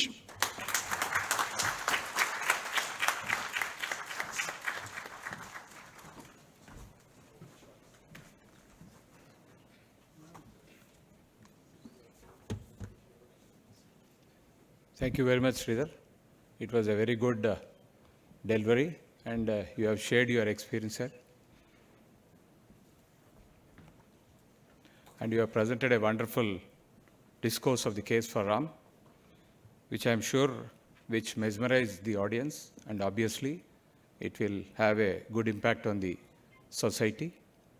Now I call upon Sri Nagarjun Garu to deliver on this occasion. Thank you.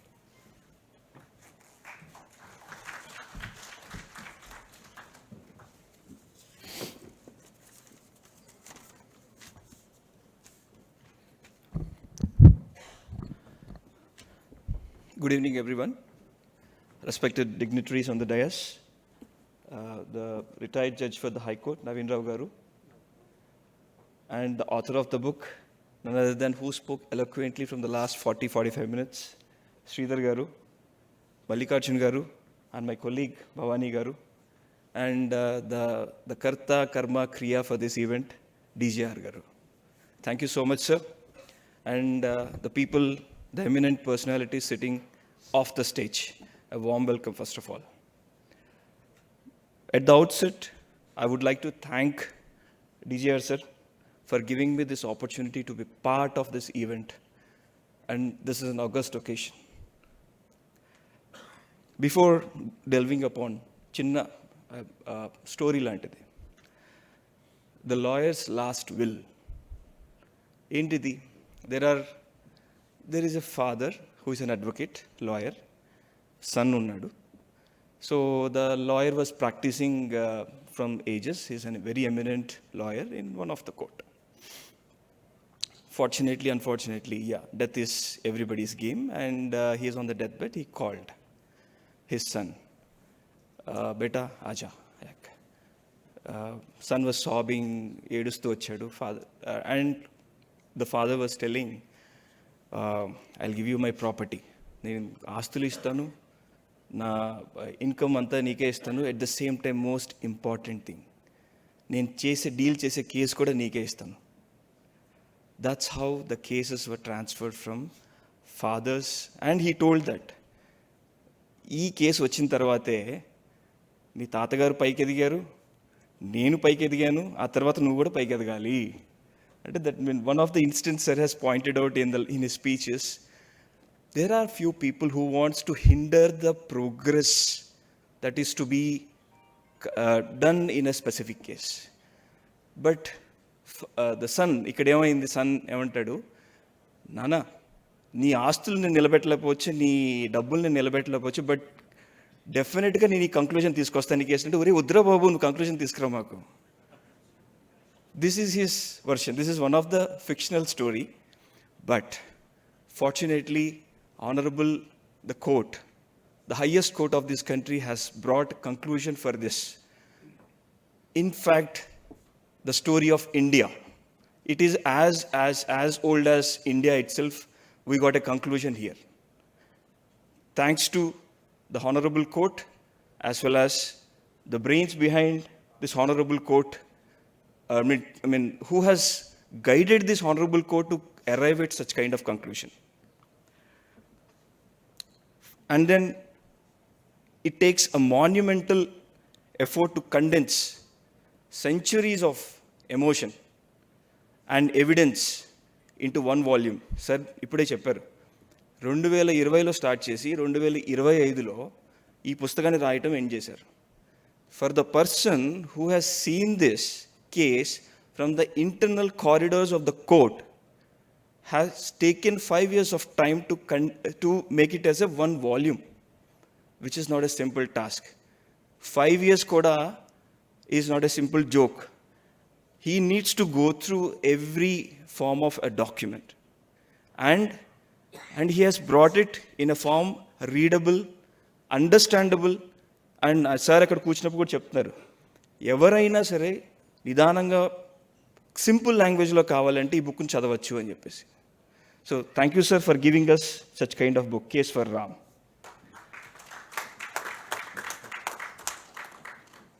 1992లో మనం కొన్ని incidents చూసాం. I was very young. ఎలా ఉంటుంది అప్పుడు, mostly it's all a bond of love, a bond of empathy between me and my friend whoever is there. I'm immaterial about the religion and the faith, 1992lo. So, but still there is a TV, there is a Doordarshan, and we used to watch that. And at the end of the day, endukra andaru itla cheskuntunnaru? This was the question that was there in our minds at that time, 1992lo. We grew.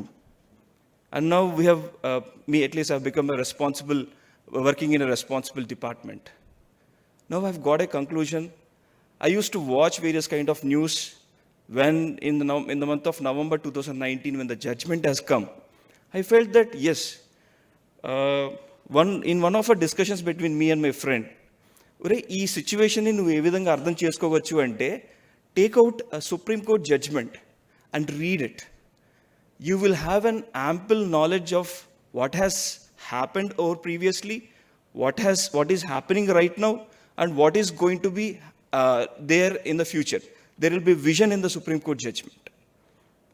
Likewise, this 1045 pages of judgment, I hope I'm correct, sir. 1045 pages of the judgment, I felt that it has given much more knowledge of what has transpired over a definition of India per se. But still I have doubts. What was happening? There are eminent battery of lawyers, 5 different suits. What has transpired for such a kind of conclusion? This is my question, sir. I hope the book which you have written will give me these answers when I go through. The battle, ఇక్కడ ఏదైతే యుద్ధం జరుగుతుందో, it's a civil dispute. It's just not a legal or architectural. This battle is about human spirit, patience, and bridge between various generations. ఈ case అనేది sir చెప్పినట్టుగా మొఘలులు ఉన్నప్పుడు జరిగింది, British వాళ్ళు ఉన్నప్పుడు జరిగింది, భారతదేశానికి ఇండిపెండెన్స్ వచ్చిన తర్వాత కూడా జరిగింది. This case is actually a bridge between these 3 different eras. And you know ఈరోజు కిచెన్లో వంట చేస్తూ there are my spouse itself I can tell, అరే ఇమీడియట్గా స్విగ్గీ ఓపెన్ చేసి జొమాటో ఓపెన్ చేసి గెట్ ద గుడ్స్, వెజిటబుల్స్ తీసుకురావాలి.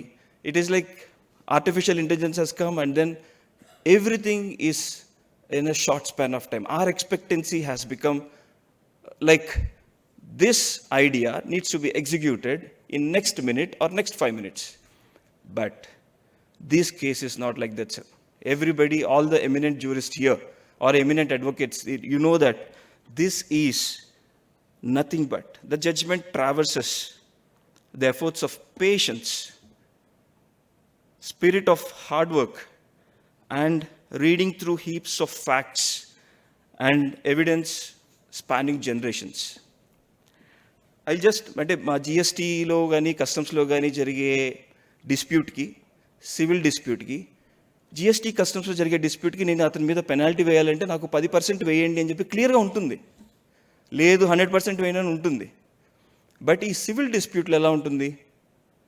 It is not an easy task. Where ఇప్పటి వరకు నేను చిన్నప్పుడు ఏమనుకునేవాడిని, this dispute is between 2 different religions. No, even in the same religion there is a dispute. ఇప్పుడే సార్ చెప్పారు, Nirmohi Akhara versus the other Hindu and the Sunni versus Shia. So ఇంటర్నల్గా కూడా ఈ డిస్ప్యూట్ జరుగుతుందని చెప్పేసి నాకు ఈ లెవెల్కి వచ్చేంత వరకు తెలియలేదు. So and it has gone through years of effort. Patience అనేది important. So we all feel that ఎందుకు ఇన్నాళ్ళు పడితే కోర్ట్ నుంచి జడ్జిమెంట్ అని. But at the same time now the honourable Supreme court has used its power of article 142 and it has given complete justice using power of equity. What is this? There is a wrong. 1992లో ఏదైతే జరిగిందో Supreme Court has said that ఇది wrong. So వాళ్ళకి పరిహారం కావాల్సిందే. So 5 ఎకరాలు పక్కన ఇవ్వాల్సిందే. At the same time there is a trust that is been formed with 15 persons. దాంట్లో సోషల్ ఇంక్లూజన్ ఉండాలి, నిర్మోహి ఆకార వాళ్ళకి మెంబర్షిప్ ఉండాలి అని చెప్పి ఆ 15 మందిలో నిర్మోహి ఆకార వాళ్ళని ఇచ్చారు, మిగతా ఎమినెంట్ పర్సనాలిటీస్ అందరినీ పెట్టారు. So this is nothing but the judgment delivered by Honorable Supreme Court having the inclusion and the power of equity.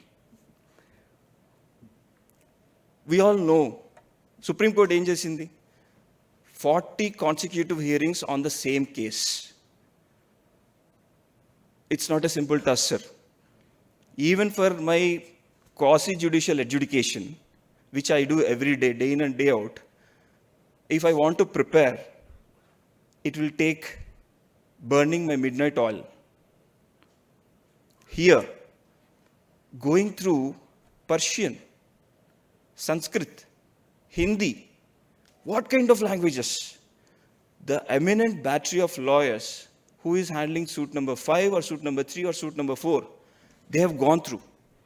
And finally, they could convince the court that, yes, this is the case fit to be even given a judgment on merits. And at this point of time, I would like to ask a question. How the dispute has reduced from 2.77 acres to 1,500 square yards? It's actually other way around.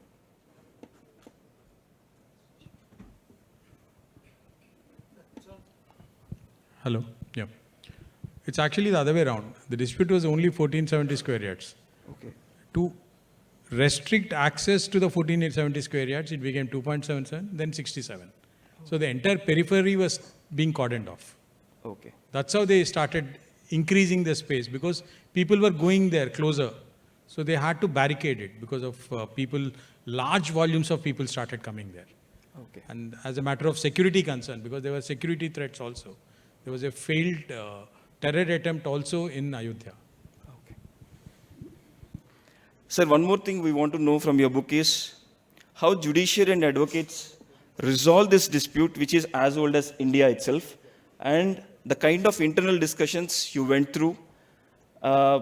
Maybe a few minutes of your time later, if time permits, you can tell us on this part, so that we will enrich our knowledge on this experience as well. So before taking much of the time, I would say that when I was invited by DGR Garu, Jagdish Garu, as I said, 1993 lo naki doubts undevi, and 2019 lo judgment ochindi, but still I am having a doubt. What was happening in this great country about this dispute? So when he has invited me, I felt like, fine, this is my golden opportunity, and immediately grabbed it. Thank you, sir, for giving me this opportunity. And I would like to say a few words about the man whose image you can see there. Sir was telling me in the words Ram. He is none other than the advocate with whom Sir has worked, Parasaran Garu. And at the age of 92, believe me, till now at the age of 40, if I want to stand for 7 hours, I will think twice. But at the age of 92, he simply, when even the Supreme Court judges offered him, sir, please have the seat. No, sir. While performing my dharma, I need to stand like this. This is written in my Hinduism. This is the kind of words that Mr. Parasuran has dedicated himself to deliver such kind of, to make the Honorable Supreme Court to deliver such kind of judgment. Sir, hearing about the book from none other than Potaraju Sridhar Garu, who has worked in the internal corridors of the court, is really a marvelous opportunity today. And all this has happened because of DGR Garu. And thank you so much, sir. And with these few words, I'm taking leave. Thank you.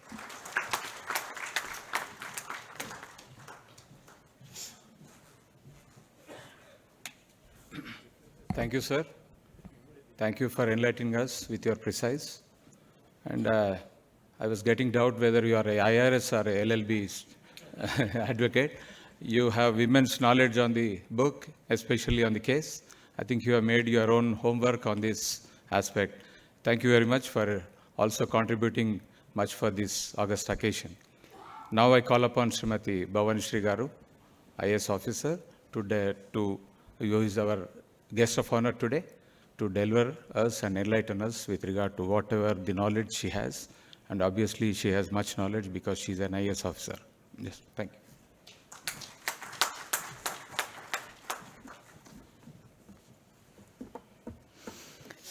A very good evening to the Honorable Retired Justice Navendra Garu, to the Senior Civil Servant here, Nagarjuna sir,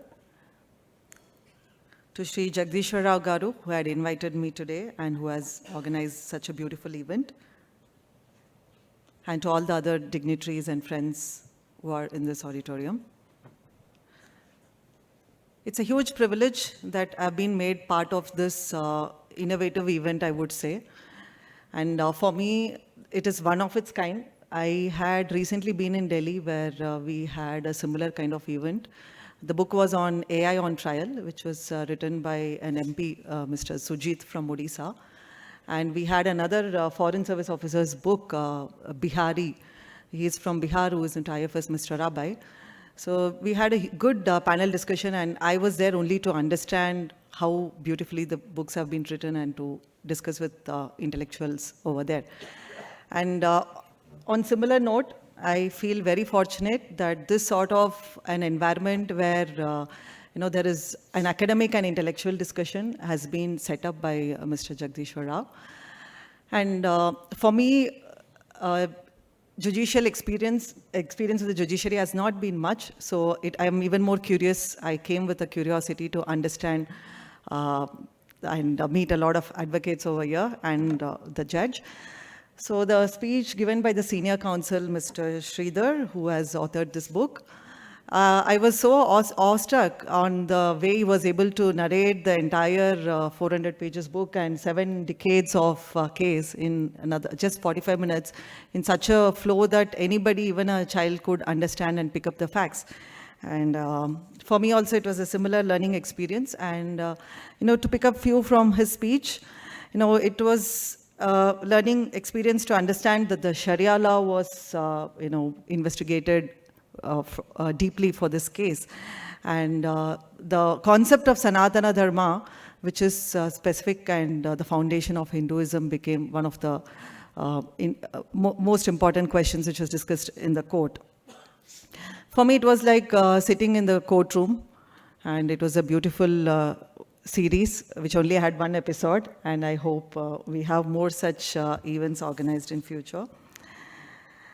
As a bureaucrat, I felt that this case is also symbolic to the fact that we are a diverse country, and our constitution is so beautifully crafted with all the 3, legislative, executive, and judiciary, to take their role and make sure that the constitution is uplifted. The case went on so long, but finally we made sure that faith and secularism are both balanced so well, thanks to the honorable judicial system.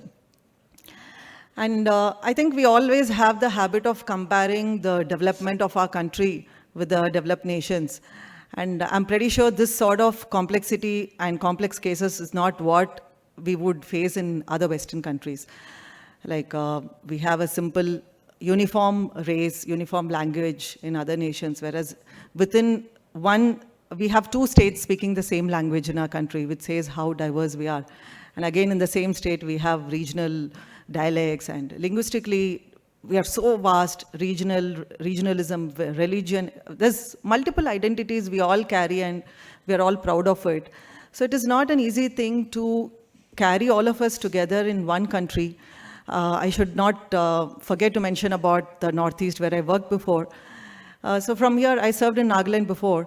So we know that Nagaland has Nagas, and they speak Nagamese. But until I served there, I didn't realize that there are 16 Naga tribes with several sub-tribes, and none of them are actually feel they are part of each other.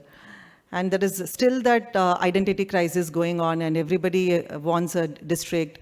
There is Eastern Nagaland, which again wants a separate state or separate country. Then we have Manipuri Nagas who want to be integrated with the Myanmar Nagas. So it's so complex how the country is. And it is so beautiful that we are able to make progress despite all this variability and plurality we have. And as a bureaucrat, I feel that when all this case was going on, in several courts, the judiciary and the executives have played their part very beautifully, where law and order was also taken care by the executive as the judiciary was doing its duty. So it's a very wonderful learning experience, and the interaction with the senior counsel, Sridhar Garu, has been such an excellent experience for me. And I once again thank Jagdishwar Rao Garu to make me part of it. And we hope a beautiful series is also released soon on this topic. Yeah. Thank you all.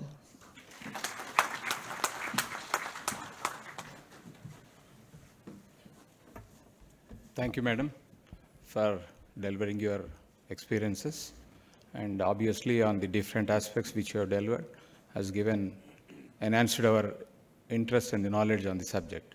Now I call upon Sri P. Navin Rao Garu, today's chief guest, to deliver on this occasion. And in fact, he is going down with his fever and other issues, but still he has made his time to come, and we have made him to wait for so long time. I think definitely will make a precise delivery on this occasion.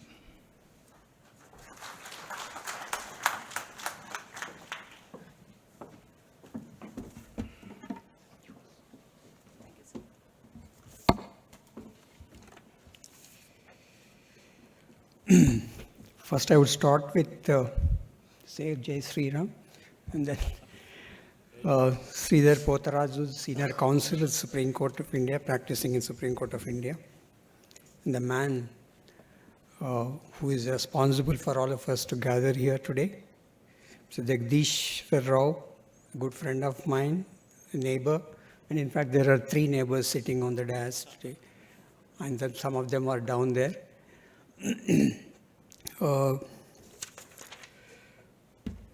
There's VDSS Nagarjun Gandhi. Sorry, I'm not very familiar with the name, therefore I have to write and then read out.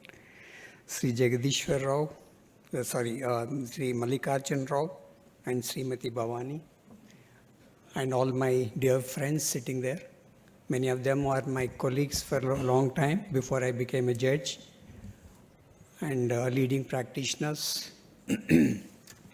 It's really an honor for me to be present here. I'm really thankful to Mr. Jagadishwar Rao for thinking about me to be part of this event. It's an historic event in the sense that, as is explained in detail, how it transpired and what intricate issues were involved in the presentation of the case, drafting, preparation, everything of such an important issue for the entire country, and particularly for the Hindus, about connecting ourselves to Ram. And most of the time when we get up in the morning, normally the Hare Rama is what normally we say for anything or any interaction. Or I and my daughter also, most of the time, will say Ramchandra Prabhu. For anything reaction like Hayo Rama or something like. So we are so connected to Lord Rama in our life. And then as we observed what transpired leading to what the incident of 1992 and thereafter, it was disturbing to many, and sentiment was affected. People were all upset of what was happening. People have all contributed for development of construction of a beautiful temple there. Every part of every nook and corner of the country was involved. The bricks were collected from all over the world, country, to be used for construction of the temple. All this was now history. But what actually transpired in the court is something different in 2019. It's a case involving intricate issues of property dispute, basically, but deities' legal rights, rigorous examination of evidence, constitutional questions regarding faith, archaeological footprint, etc. The book now is the main reason for what we have assembled here. I could glance through, not entirely, but somewhere here and there, and gather something from out of that book. The book's chronicles scale of preparation undertaken and how the legal aspects were synthesized. It required scanning through volumes of records, as he was explaining to us. The record comprised of Persian revenue records, British-era travelogues, archaeological reports, and Sanskrit scriptures. The team also relied on ASI report of 2003. I think that was the turning point in a 2003 report on the route availability of the temple construction earlier. Going through centuries of travelogues was required to show continuous worship. That was also in one of the issues, whether the worship was carried out, etc. Most importantly, the challenge was on limitation. These travelogues of continuous worship helped in overcoming the issue of limitation. It reflects the legal acumen, the dedication and determination of stalwart in jurisprudence, Sri K. Parasaran. His preparation was based on his knowledge of law, commitment to a cause very dear to him, and his faith in Lord Rama. He treated representing Lord Rama as his divine duty. That's why he did not wear chappals for all those 40 days when he was attending to the court or arguing in the court. Did not sit, even though judges suggested him to sit because of his age. I'm told he was on this case for more than 6 months, exclusively working for this case. That's 6 months. He was in fact involved in drafting of the pleadings initially when the suit was filed. He was also involved in the previous hearings at the earlier point of time. In spite of that, he spent more than 6 months and continuously only on this case. with that advanced age, I think even now, I'm in my early 60s, and I'm dealing with a few arbitration matters. By afternoon, I get exhausted. So I would like to go back and relax. And in the evenings, it's very difficult to work nowadays. So I imagine at that age, how much of dedication he has put in to prepare for this case and present it. And in this book, he has shown the list of the lawyers, senior lawyers, and the counsels who assisted him. There are 16 number. Imagine how much of preparation has gone into in this case before it was being presented and argued. 60 lawyers, including the senior lawyers, and assisted by the supporting staff, about 14 of them. There may be many more also who are indirectly involved. So the kind of preparation that has gone into and ultimately which reflected in the judgment is amazing. At the end, Mr. Parasaran and his team were able to establish that the deity is a minor and the land belongs to him perpetually and the deity is a juristic person. Court ruled that suit was not time barred as it is a continuous wrong. Court ruling is based on possessory right. The judgment goes down in the history as a masterpiece, demonstrating that the Indian legal system is robust enough to resolve a 500-year-old civilization conflict through evidence and due process.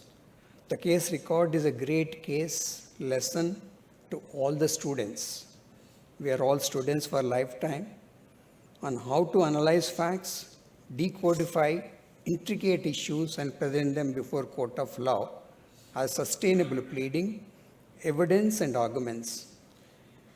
We are all grown up with that, the one another historic judgment with Keshavananda Bharati. There are several books written, there was any amount of conferences held, and we have studied as part of the law college education and debated over a period of time on various intricate issues which were decided in that judgment. Several judgments were written in that by individual judges. Now this judgment, why I am referring to Keshavananda Bharati, is this judgment rendered in 2019 is at least 100 times more significant than what was decided in Keshavananda Bharati for various reasons, as briefly explained by him and as in detail analyzed in this book.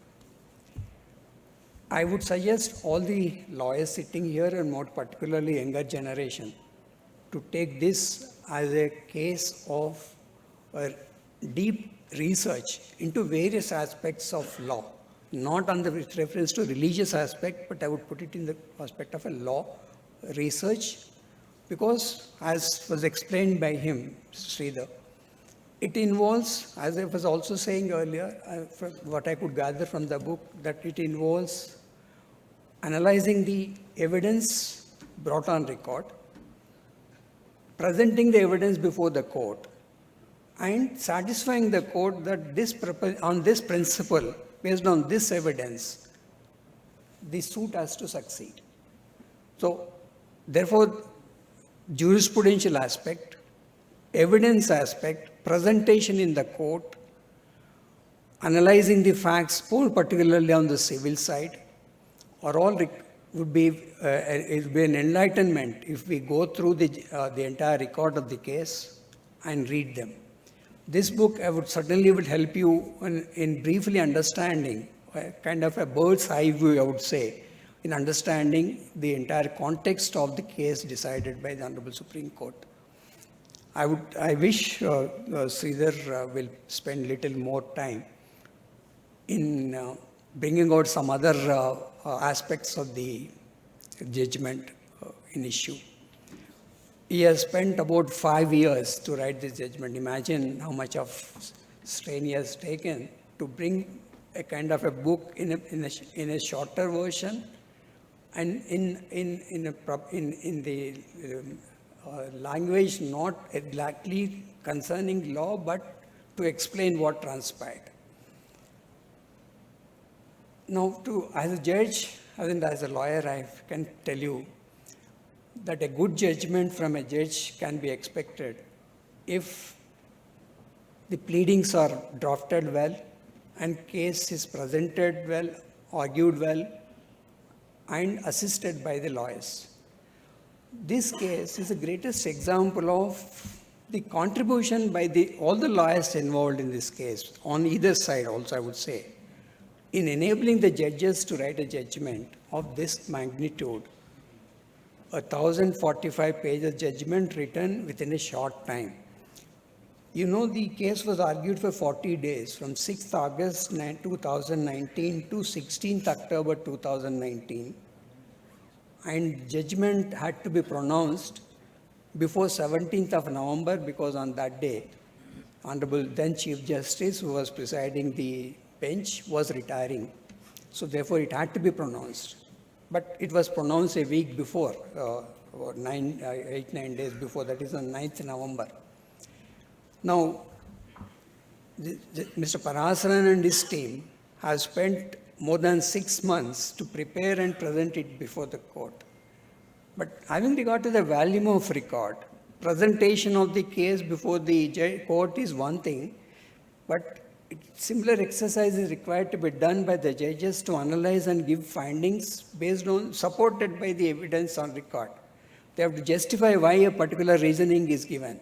For that, imagine how much of hard work was put in by the judges also within a short period. I was told that battery of legal assistants were assisting the honorable judges, and probably every day, when after the arguments are over, they were preparing short notes on that day itself to be able to render a judgment within a short period. That means it's hardly about 3 weeks only. I think 16th October it was reserved, and 9th of November the judgment was pronounced. That means as the arguments were going on, the judges were preparing.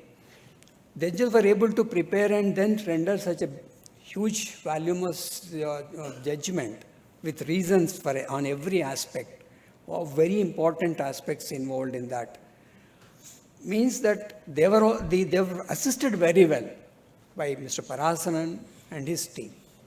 So it's an historic event occurred in October in 2019, and the judgment on 9th November. In addition to what Mr. Sridhar was telling all of you about what transpired, I would call upon all of you, request all of you, that treat this as a kind of a research-oriented analysis of every aspect. How much of preparation is gone into, how it was presented, how the evidence was analyzed by the lawyers appearing in the court, how evidence was analyzed by the judges by rendering the judgment. It has to be a very detailed research book. I think there will be a number of people who will be involving in doing the research work hereafter.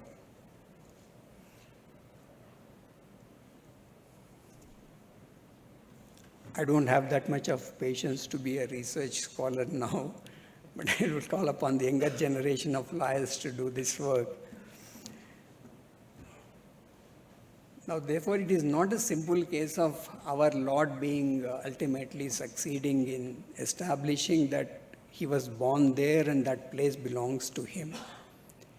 But it is more on the legal side, on the jurisprudential side, is a historic in all respects, and it has to be looked into that manner.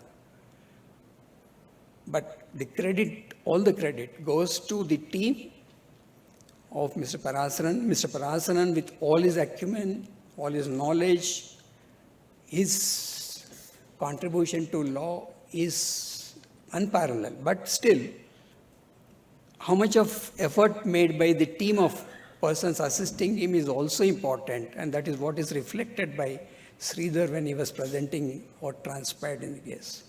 I congratulate him once again for having spent so much of his crucial time. This is the peak time for any lawyer to succeed in a profession.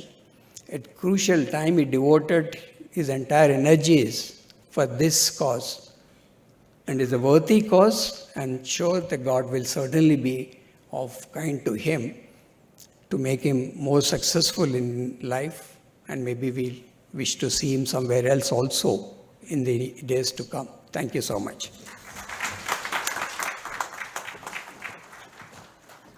Thank you so much once again, sir, for gracing this beautiful event. Your thoughts and your perspectives truly added a great value to this event. Thank you so much once again. So, విశ్వాసానికి వాదనగా సత్యానికి సాక్ష్యంగా మార్చి చరిత్రకు ఒక స్వరం ఇచ్చిన అపూర్వమైన రచన మన case for Ram book. So ఈ బుక్ని రచించినటువంటి సహ రచయితగా వ్యవహరించినటువంటి శ్రీ శ్రీధర్ పోతరాజు గారికి మరొకసారి కృతజ్ఞతలు తెలియజేసుకుంటున్నాం. And also congratulations sir for largely circulated book is case for Ram. So thank you so much once again. And I would like to thank our esteemed guests for sharing their thoughts on Case for Ram. Our Honorable Designator Senior Counsel, Supreme Court of India, Sri Sridhar Potharaj Garu, and Guest of Honor, Sri N. Bhavani Sri IAS, Secretary for National Turmeric Board, Ministry of Commerce and Industry, Government of India. And I would like to thank our Guest of Honor, Sri VDSS Nagarjuna Grandi Garu, IPS, Additional Commissioner of Customs and GST. And I would like to thank A. Mallikarjun Rao Garu for gracing this event as well. So, ladies and gentlemen, to honor and express our grateful attitude and gratitude to our esteemed guest, I would like to request our Honorable Jagdishwar Rao Garu to felicitate our chief guest. So, kindly I request Dr. Jagdishwar Rao Garu to come forward to do felicitation for our chief guest, Honorable Justice Sri P. Navin Rao Garu. Please come forward, sir.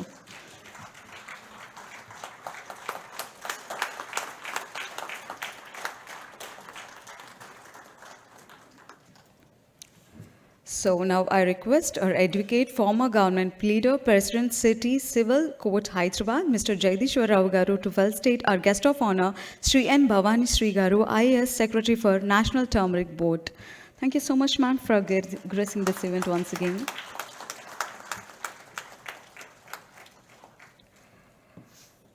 So I request Mr. Jagdishwar Rao Garu to felicitate our guest of honor, Sri VDSS Nagarjuna Grandi Garu, IPS Additional Commissioner of Customs and GST.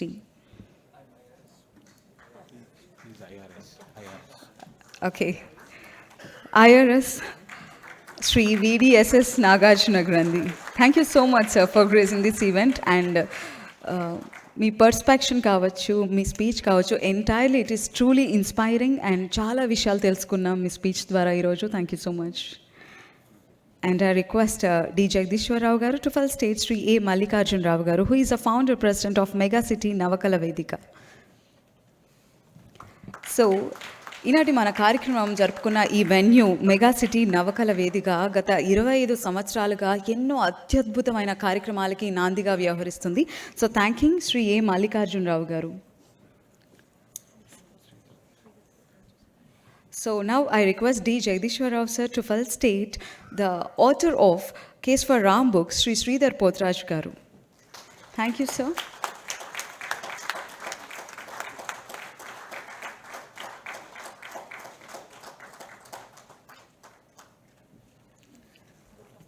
So now I request D. Jagdishwar Rao Garu for a vote of thanks. Please come forward, sir.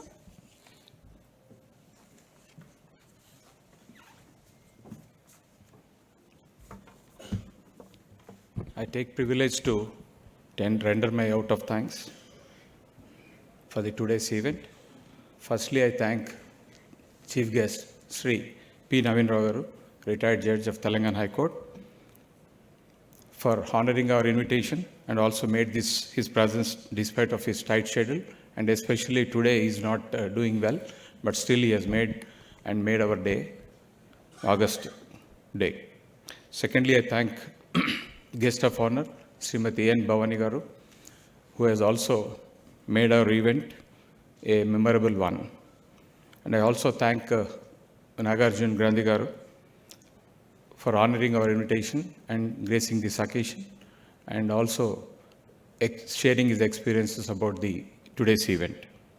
Lastly, but not least, I thank Sri Sridhar Potharaj Garu, who is not only a designated Senior Counsel of Supreme Court of India, but also a co-author of the wonderful book called Case for Ram, not only honoring our invitation, but also gracing this event despite of his tight schedule, and more especially because of the weather going in Delhi. He could able to only land yesterday.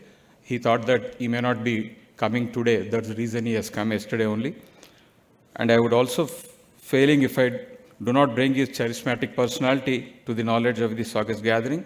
Sridhar Potharaju Garu is not an eminent lawyer of the Supreme Court of India, has in-depth knowledge of legal profession. His approach to the subject matter on hand is amazing.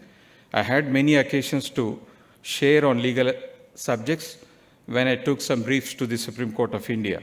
Apart from the law, he has tremendous interest on several subjects such as literature, religious, spirituality, etc. And more particularly, he loves to watch old classic movies at his home theater, which have wonderful themes to convey to the mankind. He deserves a great applause and appreciation.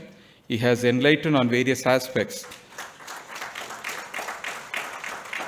and experiences of the case. His involvement in the Ram case and its outcome is a pride moment for every Indian. Definitely, he is privileged to assist the case, Sri Parasaran Garu, in Supreme Court of India. I feel he has secured a divine power in accomplishing his goal. Sridhar Potharaju Garu, you are remembered ever by all Indians, especially the Indian crowd. We wish you all success on your endeavors. Thank you for delivering wonderful speech and made this evening a wonderful one. So before I part with this, I just wanted to also convey as to what triggered me to make this occasion on today. Actually, I was called on the occasion of releasing of the book at Hyderabad, and that day we had a function, but still I made it on that day, and I was inspired by his speeches and the book which has been written by him. But nevertheless, I did not go on into the total 400 pages of the book.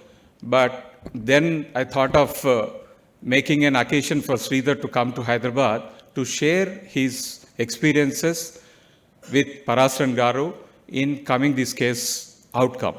So then I was just thinking, and today it has made me, and last 15 days or 20 days back, I went to Supreme Court and personally called him and invited him. Then he immediately readily accepted, and we are searching for a day and the occasion to come. We thought that New Year would be the better one. Then we choose today, and we have circulated in our advocates movement, and mostly today being the holiday, most of them have not come, but still there is a huge gathering. So this movement has made definitely a great movement. And I was going through the book and the glimpses of the book. So at page number 100, I could able to see the chapter that Janmabhoomi Conundrum. So where the Supreme Court has raised a primary question, what is the legal juristic person of it, whether the Ram Janmasthan is a juristic person or not, whether he has eligible to primarily file a case or not. Then the Parasaran Garu has answered that question in very important, very beautiful manner, and he has coded that firstly stated that he must establish the nature of the deity, Lord Ram, and the relevant history of the events. Parasaran submitted that the spirit of the Lord Ram is present at Janmabhoomi and can be experienced by those who pray there, reasoning the presence of an idol is not necessary for the presence of the deity. On the issue of whether Ram was born at Ayodhya, he submitted that Valmiki Ramayana states that the Lord Ram place of birth is Ayodhya. He further submitted that what has to be proven is that the custom of worshipping at the site on belief of that Ram was born there, has existed for a significant number of years. He added that the unshakable faith of millions of the believers is an evidence. So that's how he has made the court to believe that the juristic person, the Ram is a juristic person to primarily establish that, which the Sridhar was also referring to that. So that's how the case has been done. And when I was going through the other pages of the book, I could able to see that after Parasaran was arguing counsel, but he has chosen Mr. Vaidyanathan. He hails from Kerala. He is a now senior designated counsel of Supreme Court, and he assisted Parasaran Garu in collecting the evidences, evidences portion was done by Vaidyanathan Garu, and he has given a great accomplishments in the book, as well as personally, that what contribution Mr. Vaidyanathan has given for this case to happen a reality. So every Indian has a pride movement for that this case has become a true and event. So I thank you very much. I thank all my brother and sister advocates who have made their time to come over here and grace this occasion. And I thank my colleague advocates and my office colleagues who have also done their job in getting this happen today's event. And I also thank the print and electronic media, especially YouTubers, who have made this today to become happen. And I also thank the co-author and everybody and the anchor, one and all, for coming and gracing this occasion. Thank you very much. Thank you very much.